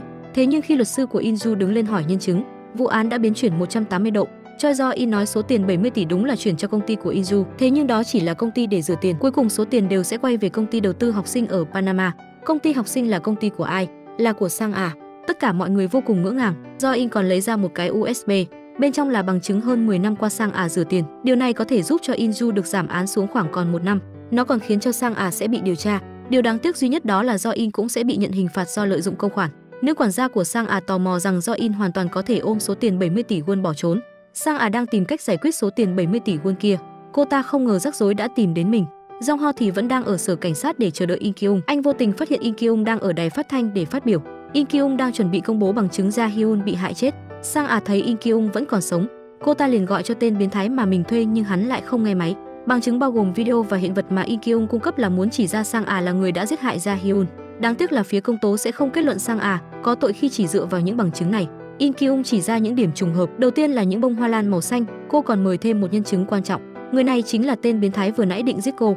Tại sao ông ta lại phản lại Sang chứ? Thì ra ông ta không làm hại In Kyung, bởi vì cô đã thuyết phục ông ta và muốn ông ta làm chứng cho mình. Rõ ràng mọi người đều có thể nhận ra, những bông hoa đó đều là Sang phu nhân chồng. Sang tức phát điên vì cô ta chắc chắn sẽ bị cảnh sát điều tra. Không lâu sau vụ của In tiếp tục được đưa ra xét xử, cô hy vọng thẩm phán sẽ đưa ra phán quyết công bằng. Đúng vào lúc này một người phụ nữ đi vào. Người này lại chính là Ja Hyun, người vốn dĩ đã chết. Rốt cuộc đó có phải là Ja Hyun không? Tại sao cô ta lại còn sống? Toàn bộ người trong phiên tòa vô cùng bất ngờ. Trong tập cuối của bộ phim này, Ja Hyun đã trở lại dưới sự ngỡ ngàng của tất cả. Cô xuất hiện để làm rõ vụ In có ăn trộm tiền công ty hay không. Mục đích chính là để vạch trần tội danh của Sang để báo thù cho mẹ. Tất cả những chuyện này từ đầu đến cuối đều là tôi làm ra để báo thù cho mẹ. Bị cáo In không hề liên quan gì tới chuyện này. Thẩm phán liền hỏi Ja Hyun rằng vậy thì người đã chết trong hiện trường vụ án là ai? Ja Hyun đã nói toàn bộ chân tướng sự việc. Người chết không phải cô mà là người khác. 2 năm trước, Ja Hyun có lướt một diễn đàn mà các thành viên là những người muốn thử sát. Cô tìm được một cô gái có diện mạo giống hệt mình. Cô gái đó đã không còn thiết tha cuộc sống nữa và cũng muốn để lại cho người nhà một số tiền. Do vậy mà Ja Hyun đã lên kế hoạch lấy đi số tiền 70 tỷ won. Sau đó cô sẽ lợi dụng cô gái đó để có thể ẩn thân và sống bên nước ngoài. Chỉ có điều vào ngày hôm đó, Sang đã tìm tới nhà của Ja Hyun. Cô ta cho rằng cô gái trong nhà chính là Ja Hyun và sát hại cô gái đó. Cứ tưởng như mọi thứ đã được vạch trần và Sang sẽ bị bắt. Thế nhưng người phụ nữ ác độc này đã chuẩn bị cho một kế hoạch mới. Vào ngày In Kyung tới đón In được thả ra tù. Khi In quay về nhà của cô mình thì thấy Ja Hyun đang ngồi đó. Cô tức giận đẩy Ja Hyun và hỏi tại sao Ja Hyun lại lợi dụng cô. Tôi vốn dĩ chỉ muốn được sống tốt hơn, nhưng tôi không ngờ cô lại vì cái chết của tôi mà điều tra tới mức này. Thời gian qua Ja Hyun vẫn dùng thân phận của In để sống ở Singapore. Cho tới một hôm cô đọc được tin tức In đang ở Singapore. Tuy nhiên cô đọc báo và phát hiện một người đang giả mạo mình. Cô lập tức nhận ra chắc chắn là Sang Cô biết In đang gặp nguy hiểm nên đã chủ động tới tìm nơi In đang ở. Lúc nguy hiểm cô đã lái xe vào giữa hai cái xe bên cạnh. Vào ngày hôm In ở bệnh viện nhập được Ja Hyun, đó không phải là ảo giác mà là sự thật. Thế nhưng In lại tưởng đó là một giấc mơ. Cô mắc bẫy và đi tới phòng mà Sang đã bày ra. Ja Hyun nhìn thấy Sang đóng giả y hệt như mình. Cô lập tức báo với bảo vệ của tòa nhà để hy vọng cứu được In. Cô vì bị thương quá nặng mà ngất đi và được đưa tới bệnh viện. Quay lại hiện tại, In đã được thả ra. Ja Hyun nói In hãy từ bỏ việc điều tra những việc nguy hiểm này đi. Việc còn lại để cô tự xử lý. Đúng lúc này cho Do In gọi cho In. Bởi vì chưa có bằng chứng cho việc rửa tiền nên anh tạm thời được thả ra. In thắc mắc rằng tại sao Do In rửa nhiều tiền như thế mà lại không để lại bằng chứng gì. Do In rủ cô đi nước ngoài với anh ta một chuyến, bởi vì anh đã tìm ra tung tích của em út của cô. In và Do In đã lên máy bay. In nói cô đi vệ sinh nhưng Do In đợi mãi không thấy cô quay lại. Anh ta liền kiểm tra phòng vệ sinh và tìm khắp máy bay đều không thấy In-ju. Trong khi đó thì In Kyung và Jong Ho tới trường học. Bọn họ muốn tìm tên hiệu trưởng biến thái để lấy chứng cứ. Bọn họ phát hiện hiệu trưởng đã chết. Cả hai chưa kịp bình tĩnh lại thì một đám người xông vào cầm vũ khí và bao vây. Bọn chúng tấn công Jong Ho và định bắt cóc In Kyung. Jong Ho lập tức dùng gậy chọc vào ổ điện. Jong Ho vội vã đuổi theo xuống dưới. Đột nhiên một cô bé tới và đưa cho anh một cái khăn tay và chỉ cho anh phương hướng. Cuối cùng thì bộ phim đã tới hồi kết. Sang là trùng cuối của bộ phim. In-ju thì không biết đã biến đi đâu. Jong Ho bị thương và lái xe đuổi theo bọn bắt cóc và gọi điện báo tin cho Jo-in. Trong khi đó In-ju xuất hiện tại nhà của Jae-sang. Cô đi vào biệt thự và xuống tầng hầm. Cô thấy Ja-hyun đã bị bắt cóc. Thì ra trước khi máy bay cất cánh, In-ju nhận được tin nhắn uy hiếp của Sang. Ja-hyun nói In-ju không nên tới đây cứu cô. Đột nhiên, In-ju lấy ra một quả bom từ trong túi. Cô nói ngày hôm nay nếu muốn chết thì cùng chết. Thế nhưng lời đe dọa đó không có nghĩa gì đối với một kẻ điên như Sang. Cô ta chỉ cười và nói hôm nay sẽ không có ai sống sót ra khỏi đây. Cô ta sớm đã thông qua đường ống nước để thay vào đó bằng axit. Chỉ cần cô ta mở công tắc, Ja-hyun sẽ là người chết đầu tiên. Sang vì muốn tất cả đều phải chết mà còn bắt cóc In Kyung tới đây. Do-in kịp thời xuất hiện để cứu In Kyung. Nữ quản gia rút dao và xiên cho Do-in một phát. Mày đã phạm sai lầm khi động vào In-ju rồi con khốn. Cùng lúc đó, Sang đã kích hoạt công tắc để giết với tất cả mọi người. Mưa axit xảy ra trong căn phòng. In-ju ném bom để tạo sự hỗn loạn. Nhân cơ hội đó cô lấy một tấm sắt để che và cứu Ja-hyun ra. Sang vô cùng bất ngờ. Lúc này Do-in cũng đi tới để đưa Ja-hyun ra trước. Sang tóm In-ju lại. Cả hai giằng co nhau. Sang bị ngã xuống hố axit và lên bảng đếm số. Những bông hoa lan chết chóc do cô ta trồng cũng đã héo tàn. Có lẽ cái chết của cô ta đã mang theo sự tàn ác ra đi. Cô ta quả thật là một kẻ giết người không chớp mắt. Trong khi đó Do-in muốn sang nước ngoài định cư. Anh tạm biệt In-ju lần cuối ở sân bay. Mặc dù cả hai thật sự yêu nhau nhưng không tới được với nhau. Trong khi đó In Kyung và Jong Ho đã xác định mối quan hệ. Tòa báo nơi In Kyung làm việc trước đó cũng mời cô quay lại, nhưng cô đã từ chối bởi vì cô muốn cùng Jong Ho sang Mỹ để đồng hành việc du học của anh. In-ju tới nhà tù thăm Ja-hyun. Ja-hyun nói sẽ chia một nửa số tiền cho In-ju. Tuy nhiên In-ju nói sẽ đợi Ja-hyun ra tù rồi cả hai sẽ cùng khởi nghiệp. Trải qua bao sóng gió tình cảm của hai người vẫn thân thiết như xưa. Trong khi đó In-ju về nhà thì nhận được một bưu kiện gửi tới. Khi cô của In-ju còn sống đã mua cho In-ju một căn hộ. In-ju tới căn nhà và bật khóc đau khổ vì nhớ người cô quá cố của mình. Một hôm đi làm In Kyung nhận được tin nhắn từ ngân hàng. Đột nhiên trong tài khoản cô có 10 tỷ won. In-ju thì nhận được 30 tỷ won. Thì ra số tiền đó là do em út In Hye chuyển. Toàn bộ mọi việc là do In đã làm. Vào ngày In Hye và bạn của mình ra nước ngoài, In đã tìm tới hai cô gái. Hai em có tài khoản ngân hàng chứ? Tài khoản của em sẽ không dùng được trước khi ngày sinh nhật của em đến. In Hye hỏi In muốn dùng để thực hiện hành vi phạm pháp sao? In chỉ nói anh muốn để tiền của chị em vào trong đó. Mọi chuyện đã đi tới hồi kết. Ai ai cũng có cuộc sống của riêng mình. Bộ phim tới đây là hết. Xin chào và hẹn gặp lại. Tập hôm nay đến đây là hết mất rồi. Cảm ơn các bạn đã theo dõi. Còn giờ thì xin chào và hẹn gặp lại.